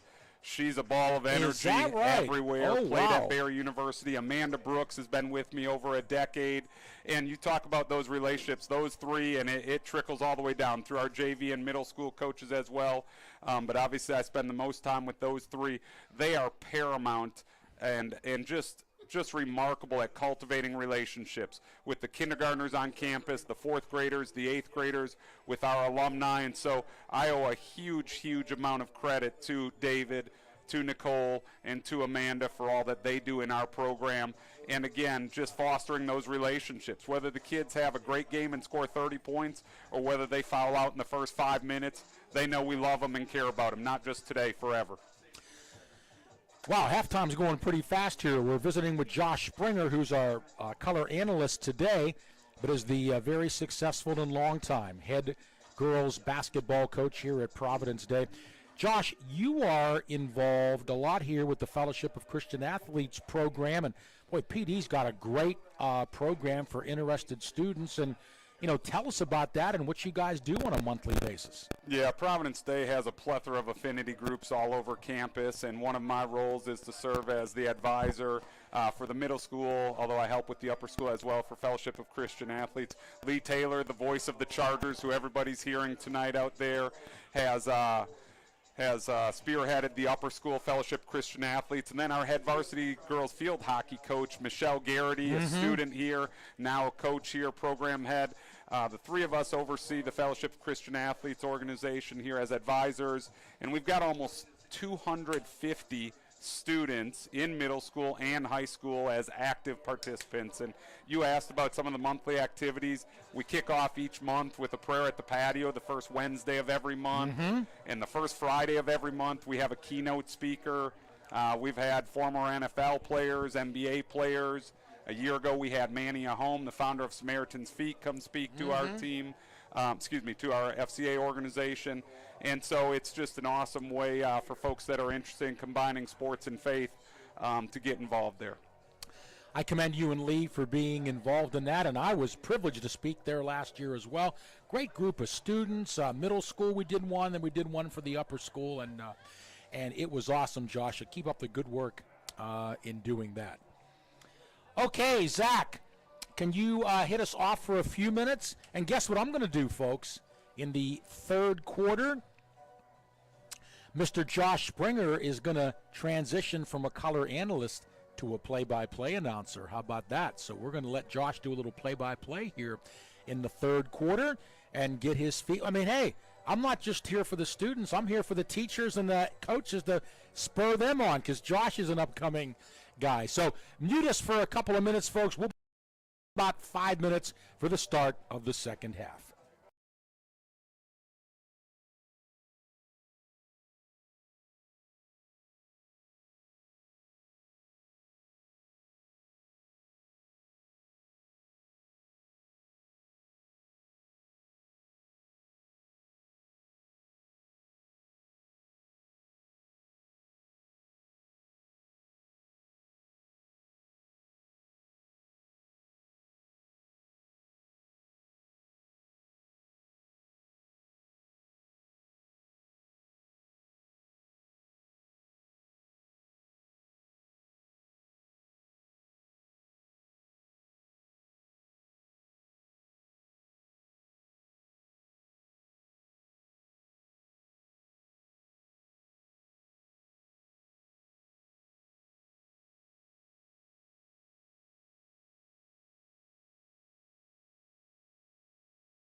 And welcome back to Providence Day. Second half is now underway, and as promised, we're going to let Josh Springer do a little play-by-play to get him some experience. I'm going to transition to color analyst here for 10 minutes or so, and we're going to let Josh do the play-by-play. And so, Joe Buck, it's all yours. Locke gets the snap from the 37. Little swing pass out to Goodwin. And looks like he picks up about a gain of 5, takes it across the 40 to the 42. And again, folks, starting the second half, we're settled in at 48-0. The Chargers leading here with a running clock. So don't blink. It will go quickly. And, folks, everybody in the crowd is cheering for Channing Goodwin, senior attending Michigan next year alongside his buddy Jaden Davis. And so the crowd gave him a huge, huge ovation there. And also a great block there by Aiden Gallos, who helped to spring that 5-yard gain. The Chargers in a real tight formation, going in motion, 2nd and 5, and the handoff up the middle. Looks like a first down as they get up to midfield. Looks like the play was for Gallos off to the right side here, and a tackle by freshman Cooper Holland for Charlotte Latin right there.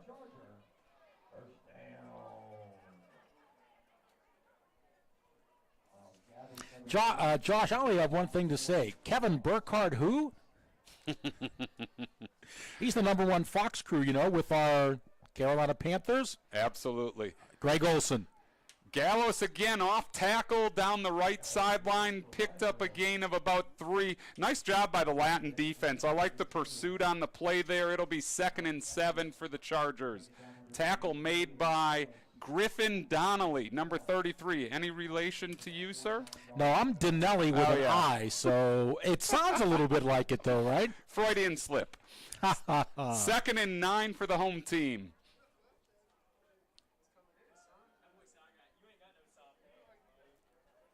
Lott with all day and a great pass down the left sideline. Chargers picking up another first down at about the 25-yard line.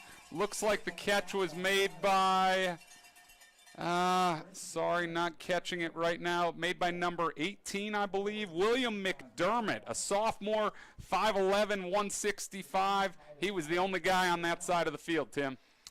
And he's had good success on the JV team. He scores a lot of touchdowns for the JV. Absolutely, and also a strong lacrosse player as well. A lot of these guys, dual sport athletes, tri-sport athletes here, making a difference for the Chargers winning Wells Fargo Cup championships. If you didn't know, Providence Day has won 7 of the last 10 Wells Fargo Cup championships, which culminates with the best overall athletic program, or celebrates the best overall athletic program in North Carolina. After that second down snap, looks like we've got an injury timeout here as we have an injured Hawk at about the 35-yard line. So, Josh, your Green Bay Packers, so Jordan Love, the real long-term deal or not, or still too early to tell? I'm not so sure that I would sign off on that. I like him. He's in year 4, and I know 3 of those were spent watching Rodgers, and now he's got the keys to the car.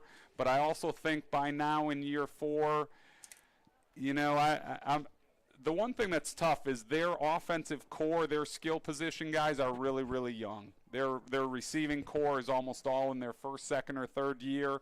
And so we'll see at the end of the year, and I think that's what the Packer brass is trying to figure out. Is he the long-term answer, or do we need to go out and draft a guy this year? Because sadly, I don't think Packer Nation will be playing in the playoffs this year. Well, I don't know. That North is still wide open. Boy, Detroit really laid an egg this past week, didn't they? I knew the Ravens could win, but 38-6, that was embarrassing. It was a physical running game right from the start, and I turned it on. It was 28-0, and it was over there. The injured Hawk appears to be number 80, I believe. Matthew Flynn, a 6'3 sophomore, hoping he's okay. Looks like he walked off under his own power here. Well, that's good news. Back to action, folks. The clock is running again. It's 2nd and 12 from the Latin 27. We've got Lott in the shotgun here with trips out right.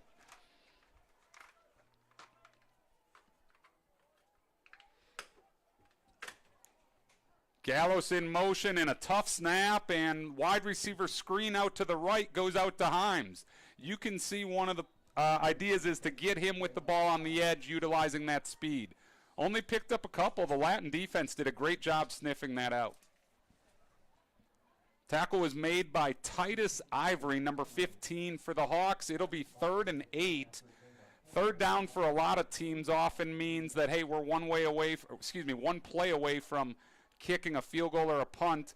Coach Greer's repertoire usually is, or his MO is usually to go for it on 4th down. I wouldn't see that happening tonight with the lopsided score. 3rd and 8 from the 23. Lott takes the snap and rolls out left.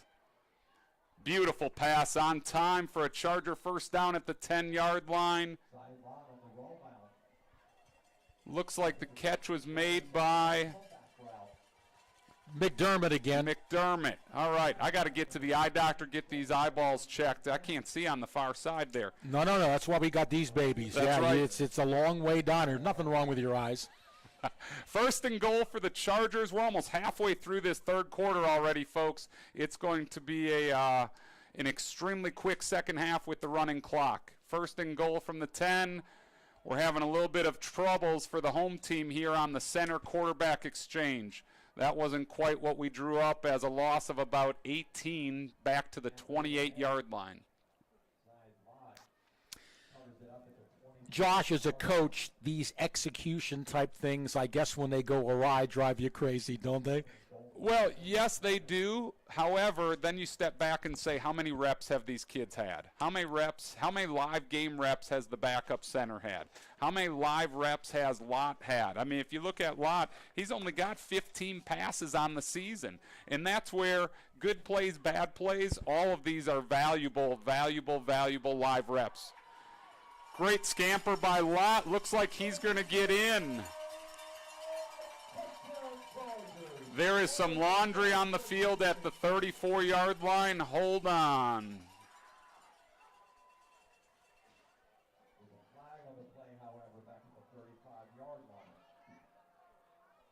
We are awaiting the call of the referee to see if this one will stand.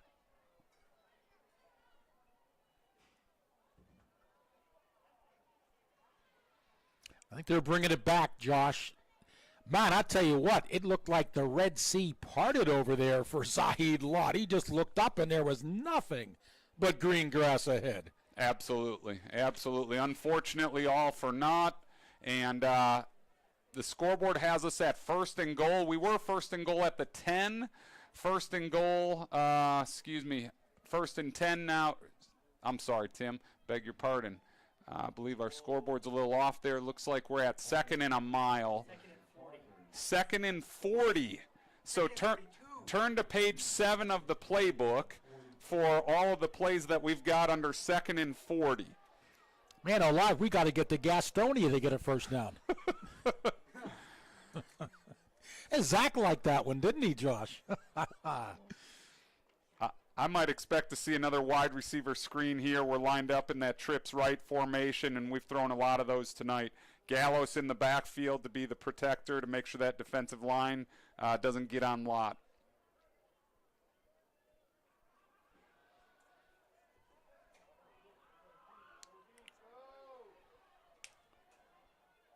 Lott doing his best Michael Vick impersonation here. I'm dating myself there. Let's go with Lamar Jackson instead. And does a good job of getting us back into manageable territory here. Tackle was made by number 2, Dallas Chapman from Latin. I'm impressed with Latin's defensive line the last couple plays here. They've done a good job collapsing the pocket from the edges. 3rd and goal from the 28, folks. Lott back to pass. Tipped at the 20-yard line. Nice play by number 32 from Latin, who is Miles Gathers, a 6'2 sophomore here. So now we've got 4th and a country mile from the 28. And just to let our viewers know, we have a running clock. The rule is 42 points. A team gets a 42-point lead. The clock runs in the second half. So that's why the quarter's been so quick. And, Josh, by the way, who is the backup quarterback in Green Bay?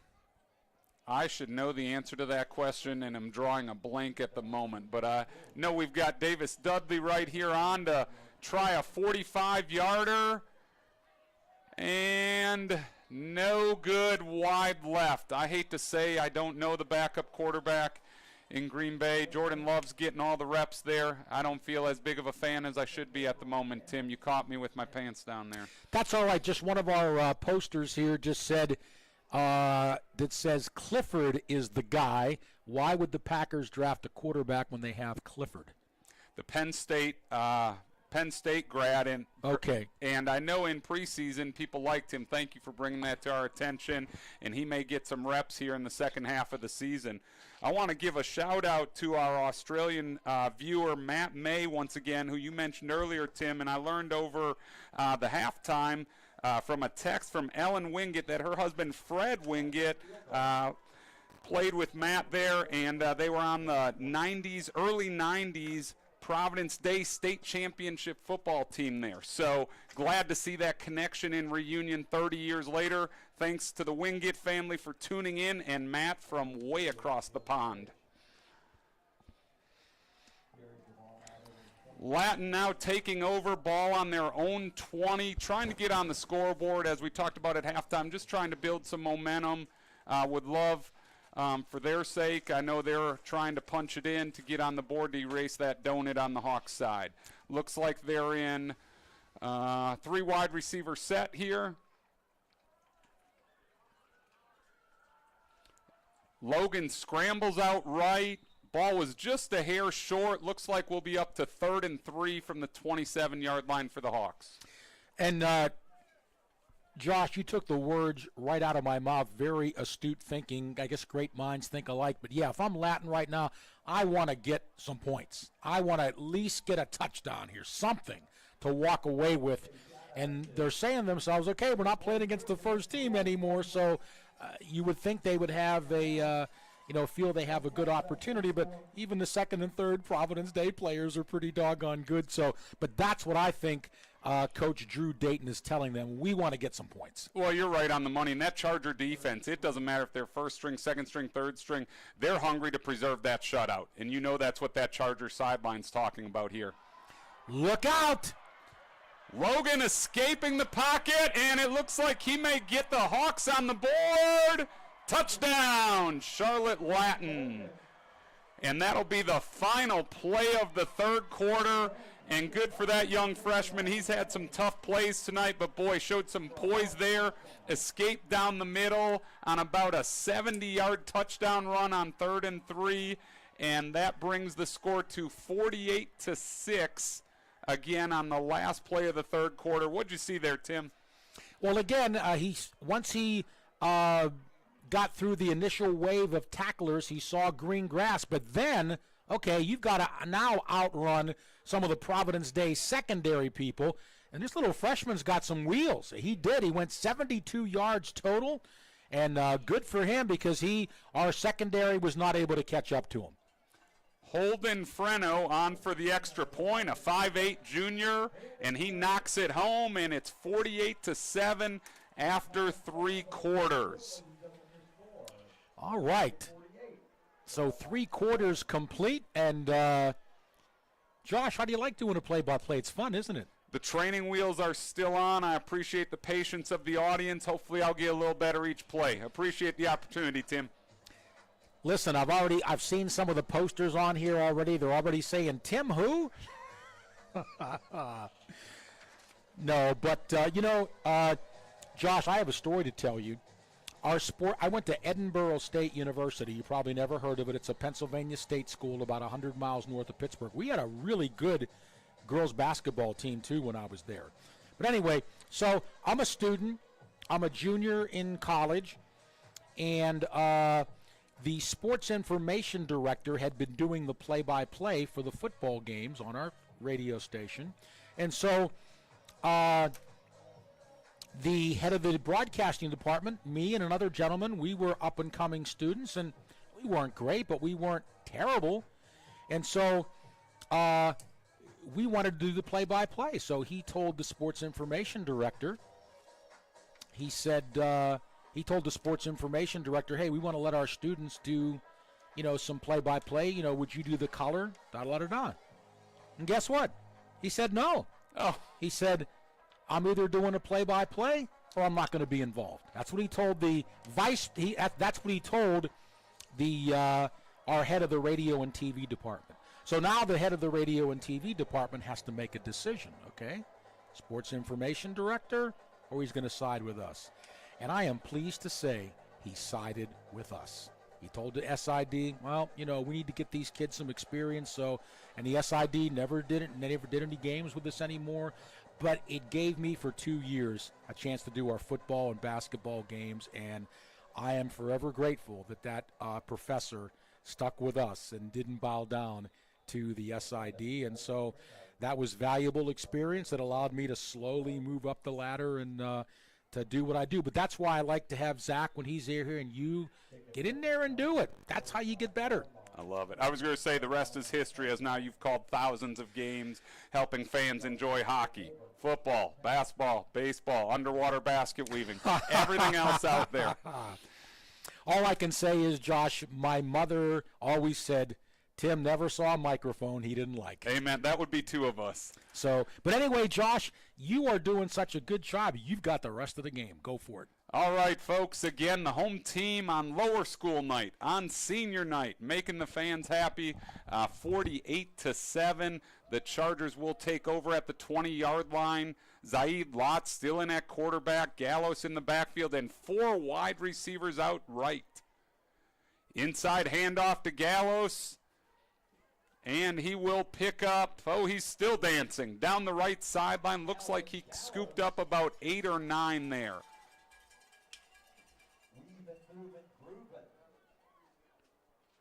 Latin defense pushed him out of bounds. Looks like at about the 29, it'll be second and about, we'll call it 1.5 here.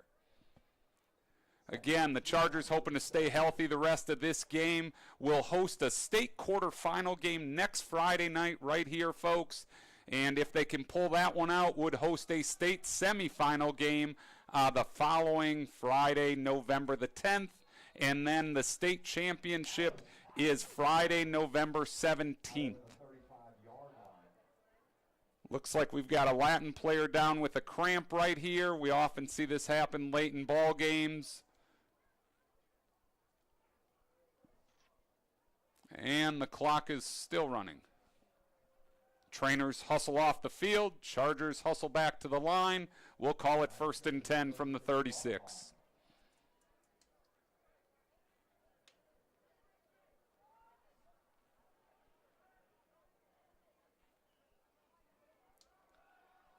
Lott takes the snap, a middle screen to Gallos, and he's got plenty of daylight.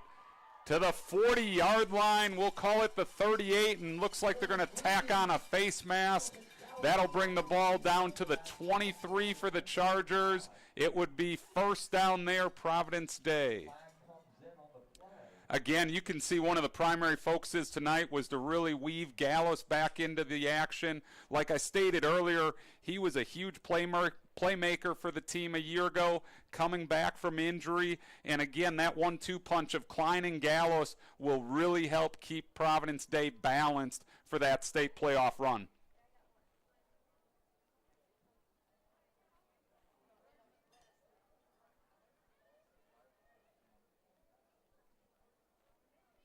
And the time ticks just about under 9 minutes here, folks, with the Chargers leading 48-7, comfortably in front over the rival Charlotte Latin Hawks.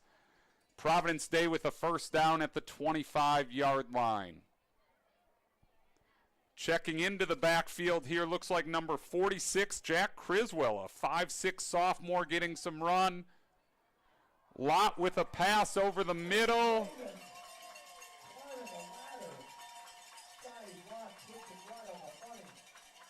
It is complete for a first down for the Chargers at the 14-yard line here. Lott has been really, really sharp on some timing plays. I like his out ball, or excuse me, the deep out, and had a couple nice crossing patterns. You saw him earlier hitting the middle screens. He showed some great versatility in his ball placement and arm strength. Handoff up the middle here goes to Criswell. He'll chug ahead for about 5. Handoff goes to number 46, Jack Criswell. Criswell exits the game. Number 47, Chase Bierman coming in. Running back and linebacker, a 5'5 freshman. And a fun anecdote, he lives around the corner from me. Incredible kid. Excited for him to get this opportunity. 2nd and 8 for the Chargers from the 12-yard line. 2nd and 8 for the Chargers. Lott back to pass with the pocket collapsing. And Latin does a great job of corralling him about the 10-yard line. That'll leave us with a 3rd and 6 for the Chargers. As the time continues to tick quickly, we are down to about 7 minutes in the final stanza here. 3rd and 6 for Providence Day, again from the 10-yard line. You will notice Providence Day rarely huddles. You'll see the quarterback in the line stare over at Coach Greer, offensive coordinator C.D. Cater there, getting the play. Sometimes they go in 5 seconds, sometimes 30 seconds, but you always see them looking over at the sideline here. Pocket breaks down again, and Lott using his legs and waltzes into the end zone for the touchdown. Providence Day 54 and Latin 7. Well, you can tell Lott is really, really shifty with his feet. He's comfortable when the pocket breaks down. He doesn't hesitate to take off, and he's got to have 50-plus yards rushing. And nowadays, you know, everybody's looking for that dual-threat running back. Or, excuse me, dual-threat quarterback. Sorry, Lott. Can you throw it and can you run it? And obviously, Zaid's shown the ability to do both here. Providence Day tacks on the extra point. 55-7.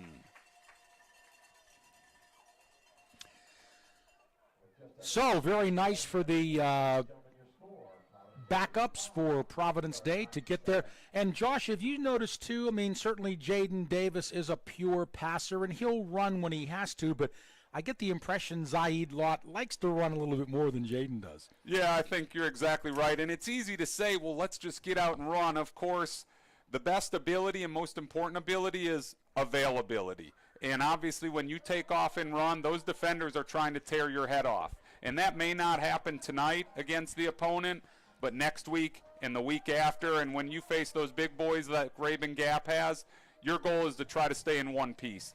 And so you're right, Jaden runs when necessary, but obviously Providence Day needs him on the field to have their best shot at winning it all.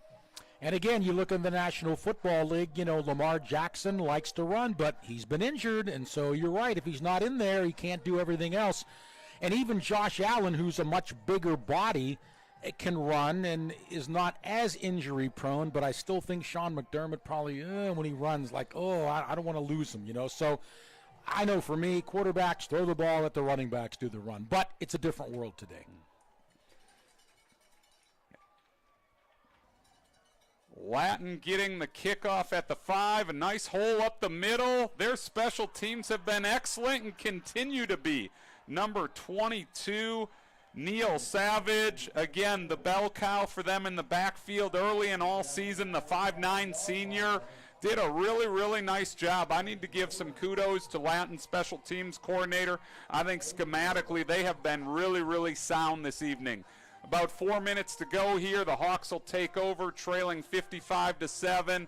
And again, just hoping to go home, hop on the bus, maybe put a solid drive together to tack on another touchdown. Again, I'm sure some reserves in on both sides here, just trying to get these young guys some experience. All right, Josh, part of being a broadcaster at times is stepping over the line, saying something a little controversial maybe, but I'll throw this out there, and I don't mind answering it. But what do you think about a team being in our conference from the state of Georgia? Well, okay, so this is high school, right? Yeah. Okay, so it's not even like it's South Carolina, right? It's Georgia. Yeah, and they're in our state association, not in the conference to the best of my knowledge. And again, like we mentioned earlier in the broadcast, this senior class will have won the conference 4 years in a row. And it's a really polarizing question and topic. And I may not be 100% factually accurate. I had just heard 20-plus years ago the school had petitioned Rabun Gap to be in our state association, and they were a long distance from some other independent schools in Georgia, and that the NCISA allowed them to be in it. I know Dale Earnhardt, the AD down there, is a great guy and great friend, and also happens to be their girls basketball coach and has done a tremendous job with their girls basketball program. They've won the last couple state championships, and we've had a lot of good battles over the years. But there's no doubt that it is often the talk of the town, especially when these two behemoth programs, Providence Day and Rabun Gap, they met last Friday, and all signs point to them meeting again on November 17th. They are clearly the cream of the crop in the NCISAA this year. And that would be in Georgia, right? All signs point to that game being in Georgia as a result of Rabun Gap winning that game a week ago here at Providence Day. Correct. But again, and I'll say it, you know what I mean? But okay, I understand them coming in and looking for a place to play, but okay, how many Chargers fans are going to be able to go to that game, the state game, if it is there? If it is there. There's a lot of ifs yet. But okay, so how many guys can drive 3 hours or whatever it is and get there in time, right? Okay, so you see what I mean? It's like, for years, I mean, look at how nice it is with Country Day, Latin, Charlotte Christian, they're right down the road. Everybody can come and watch the game. So how are you going to do that? And I also say the same thing with Rabun Gap when they come here, right? And do the same thing. It's unfair to their fans as well that they can't travel. There's got to be some league near them that they could get in. Again, I'm not criticizing anybody or anything. I'm just saying these are just legitimate questions, I think, that need to be asked. Sure, absolutely. And this is what I can say. I've coached the girls team here at Providence Day for 17 years. We've made one trip there in 17 years. And obviously their program, they know they travel here for the bulk of their games, and I believe it's 3.5, 4 hours. It's a good hike, no doubt about it. So, yeah, we're just under a minute, folks, and the Chargers tying a bow on a 55-7 victory here as quarterback Logan runs out of bounds for Charlotte Latin. Looks like it'll be about a 2nd and 6 from the 25. I want to thank you all. Tim Donnelly, incredible job tonight. Thank you for giving me a couple minutes on the mic here. Want to thank Zach, our incredible producer. Thank David Oliver and company for setting us up, making us look good. Thanks to all of you watching, listening on the stream tonight. Appreciate you supporting both of these schools. Enjoy watching your sons. Enjoy supporting your schools. High school athletics are special. True love of the game by all these young men. Shout out to their coaches here. It's been a lot of fun. And so that'll do it, folks. It's a 55-7 Charger victory. As I spoke too soon, and they got one more play off. And it's intercepted. Providence Day with the pick and looking for more. Look out at the 50. Number 82 with the interception down to the 20, the 10. Oh, and ran out of gas at the 8-yard line, but what a memory for Max Castle. Max Castle, a 5'9" freshman, dripping wet at 141 pounds, gets the interception in the end zone. And that'll do it, folks. No better way to end the game for Providence Day Nation. A 55-7 victory for the Chargers, wrapping up the regular season at 9-1, claiming another conference championship. And again, the Chargers will be right back here at 7 o'clock next Friday night, November 3rd. We are unsure of who the opponent will be at this time. The state seating meeting is on Sunday evening, but hope you can join us for next Friday, November 3rd, the following Friday, November 10th, if the Chargers can get a win, and then ultimately the state title game November 17th. Tim, would love to hear your closing thoughts on the game tonight. Well, first of all, Matt Castle, is he getting some oxygen down there? He looked like he was running out of gas there at the end. I don't blame him. I mean, he went about 90 yards, right? and almost took it to the house. Would have been nice for him, but hey, that's still going to be a great memory. Well, Josh, again, we're going to talk just for a couple minutes, and then we're going to try to preview a little bit about next week, even though we don't know who the opponent is. But first of all, I think it's great. Chad Greer had the guys up. There was no lingering effect at all from last week's defeat.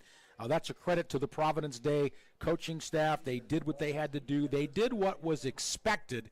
And again, confidence level has to be up when you can put 40-some points on the board in one half.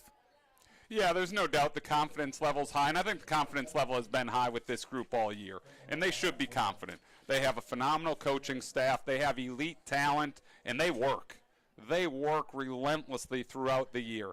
Strength training, film, summer, fall, spring. It's no accident when you see the precision on display on a night like tonight.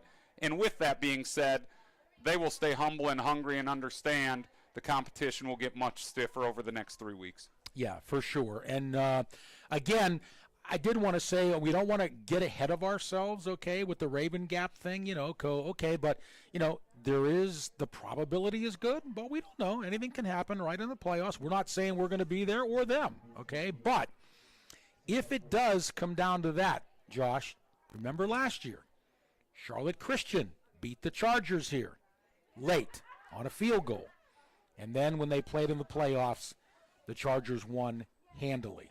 So the regular season doesn't really matter, I don't think, right? We can go down there and beat them, as we did last year when we had to get down there, if we have to play them again. I think you toss the regular season. Not only that, there's going to be a whole lot more motivation for the Chargers after that defeat. So if the Chargers have to go there in 3 weeks, I still like our chances. Oh, I agree, Tim. I think our coaches are extremely confident. I think our players are extremely confident. And the most important thing is the final one, like you mentioned. That game last week was, again, a heavyweight fight with both teams. And I know our program felt that we left a couple on the board in the first half that we could have gotten. We had a couple deep balls down the sideline that we just missed by a hair. And then we had a couple fumbles. And so every coach says a couple plays here or there, but that's really the difference in winning by a touchdown or two or not. And so the only difference is we know it would be down in Georgia. We know it would be at their campus, which, by the way, is a beautiful campus. But with that being said, the thing that matters is just winning that last one. And I often think the team that loses in the regular season, they're laser focused the rest of the way. They're angry. They have a chip on their shoulder, and I know Coach Greer will have these guys laser focused, ultimately prepared, and extremely confident that they're able to go bring home another title, what would be the third in a row for Charger Nation on the gridiron. And Josh, again, I know going into that Arabian Gap game last week, our coaching staff, I know they drilled it into the guys' heads all week long. Hey, this is not some of the teams you've been playing. This is a top-ranked team. But let's face it, kids are still kids, right? You've won all these games so handily. In the back of your mind, it's going to probably happen again. I'm not blaming the kids. I'd think the same thing if I was a player. So in my own mind, I'm thinking, well, maybe the Chargers weren't up as much as they could have been last week, even though the coaches thoroughly prepared them in the best way. But if there is a rematch, you won't see that again. I guarantee, as you just said, they'll be laser focused and angry. Yeah, I don't know. The coaches could speak to how ready they were. I was at the game last Friday, and I thought both teams played great. I really did. I thought both teams competed. I thought it was a true heavyweight fight, and unfortunately, I thought we missed a couple deep balls, and then we had protection breakdown on a couple plays that were a couple turnovers. I didn't think we came out overlooking them. I didn't think we came out lackadaisical. I just thought it was two heavyweight football teams, and unfortunately on that night a week ago, they were better than us. That doesn't mean they will be next time or won't be. Again, I just think, and it's hard not to look ahead. I will admit, as a coach, I don't love it when people say, oh, well, when you play so-and-so in the state championship when you play or the conference championship or on January 15th, we want to and do respect every single team and coach on our schedule. However, my broadcaster hat right now, my broadcaster eyes, when you just look at the state football playoffs, Providence Day and Raven Gap, by all the metrics, all the records, all the stats, they're in a class of their own right now. They just are. And it's not very close. And so barring injuries, significant injuries, barring, again, some other setbacks, unexpected, it would be highly, highly unusual and a major upset if either one of these two teams are not playing on November 17th for all the marbles. I'm with you 100%. And again, Josh, I'm so glad because, see, that's really cool. I'm not a coach, but you are. But I appreciate that you can separate what a broadcaster needs to say and what a coach is thinking and doesn't want to say, right? When you're in the media, you know, you go to a coach, and I've done it numerous times in sports writing and broadcasting, and the coach, oh, you know, that's just about a lot of outside noise. We're not listening to that, you know, da-da-da. When all the fans are thinking you're going to go undefeated, right? Okay, I get it, you know. But you have to ask those questions. You have to do it. You don't. It's not disrespectful. You're not ever being disrespectful. I know coaches don't like that, but I appreciate, you see, you've already separated the broadcasting from that. The question has to be asked, that's all. And the coaches can respond any way they want, and we pretty much know how they're going to respond. Every team is capable, which is true. You know, it is true. So, but like you said, all the metrics, all the prognostications, I'd be shocked if it was not these two teams again. Tim, both of those teams are ranked top 50 nationally right now. There's no bigger metric than that right now, that Providence Day and Raven Gap, 10 games into the season. Not 2 games, not 4 games, 10 games into the season are ranked top 50 nationally in this poll, that poll, pick your flavor. And so, again, they're on a crash course. I know I'm excited to see it November 17th. We've got exciting Providence Day football before then, next Friday right here, and hopefully November 10th as well. And we're also looking forward to November 14th, right? United Faith Academy here? Absolutely. United Faith will be tipping off at 5:30 here in the Mozak Athletic Center. Come on out, Charger Nation. Watch these ladies in action, as well as Coach Johnson's men's team. They're going to be a lot of fun to watch as well. Yeah, and I'll tell you what, I know, Josh, he'll be ahead by 30 points in that opening game, and somebody will throw a ball behind somebody. He'll call a timeout with 10 seconds to go, and Tim will ask him after the game, Coach, why did you call that timeout when you're up by 30 points? You said, Tim, I asked the players to play the whole game. I have to coach the whole game. Your all-time best quote for me, Josh. I love it. Well, that's true, but Tim, I don't know that we're going to be ahead by 30. I was just making a sample. That's all. Yeah. United Faith has a heck of a team and a program. I will say we are opening up with some huge heavy hitters and a couple really fun tournaments. Going to play in Jacksonville, Florida at Thanksgiving for an insider exposure event. Nice. Playing at Harrah's Casino right before Christmas in a big showcase event for our girls. But to your point, I will say our coaching staff tries to coach our young ladies no matter if we're up 30, down 30, up 2, down 2. And we're so blessed to have just awesome, awesome girls who really buy into that. It's not about me program philosophy. Yeah, and I love that, too. And by the way, when you go to that Harris thing, I'm putting 3-2 odds you guys are going to win it. I'm just joking, folks. I don't gamble, trust me. I don't do any of that. We have had a great time tonight, Josh. We've had so much fun. I know the game, unfortunately, wasn't a competitive game. And but I will say this in closing, I think Charlotte Latin has some good young players, and I think that if those players develop, they're going to win some games in the future. And so they were outmatched today, but I think in the future they've got some players on that team that will do it, and we look forward to. My guess is, and you know this from basketball, but the decisions will be made when? Tomorrow or Sunday? About who plays Sunday. Those meetings happen on Sunday, and by Sunday evening, both of these teams should find out if they're in the playoffs, what seed they are, what the path to the title looks like.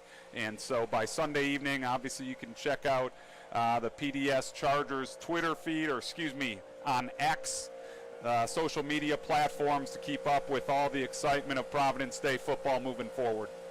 It's going to be exciting, and I think our Chargers are going to fare very well in the playoffs. So, well, that'll about do it for us here tonight And Josh, I'm so glad you got to do some play-by-play in that second half. I loved it. You're our new Al Michaels, Sean McDonough, and Joe Buck all rolled into one. Yes, indeed. And Zach Kahn, by the way, Josh, we shared some stats about what some of the Chargers did today, and a stat we have to mention for Zach. He had 7 chicken fingers tonight, so Zach, very good on that. You made the stat sheet with 7 chicken fingers and 1 cup of hot chocolate, too. Isn't that amazing? That gets you in the Hall of Fame. Oh, absolutely. Yes, indeed. Yeah. And just remember, Zach, it's bow time. So anyway, but for Zach Kahn, our broadcast booth engineer, and our very distinguished head basketball coach of the varsity girls here at Providence Day, Josh Springer, who provided our color analysis in this football game tonight. It's a big one, 55-7. The Chargers win it. And so for Zach Kahn, Josh Springer, our athletic director, Nancy Beatty, and our sports information director, David Oliver, this is Tim Donnelly. So long, everybody, from Providence Day High School, and do keep America in your thoughts and prayers. Good night, everybody.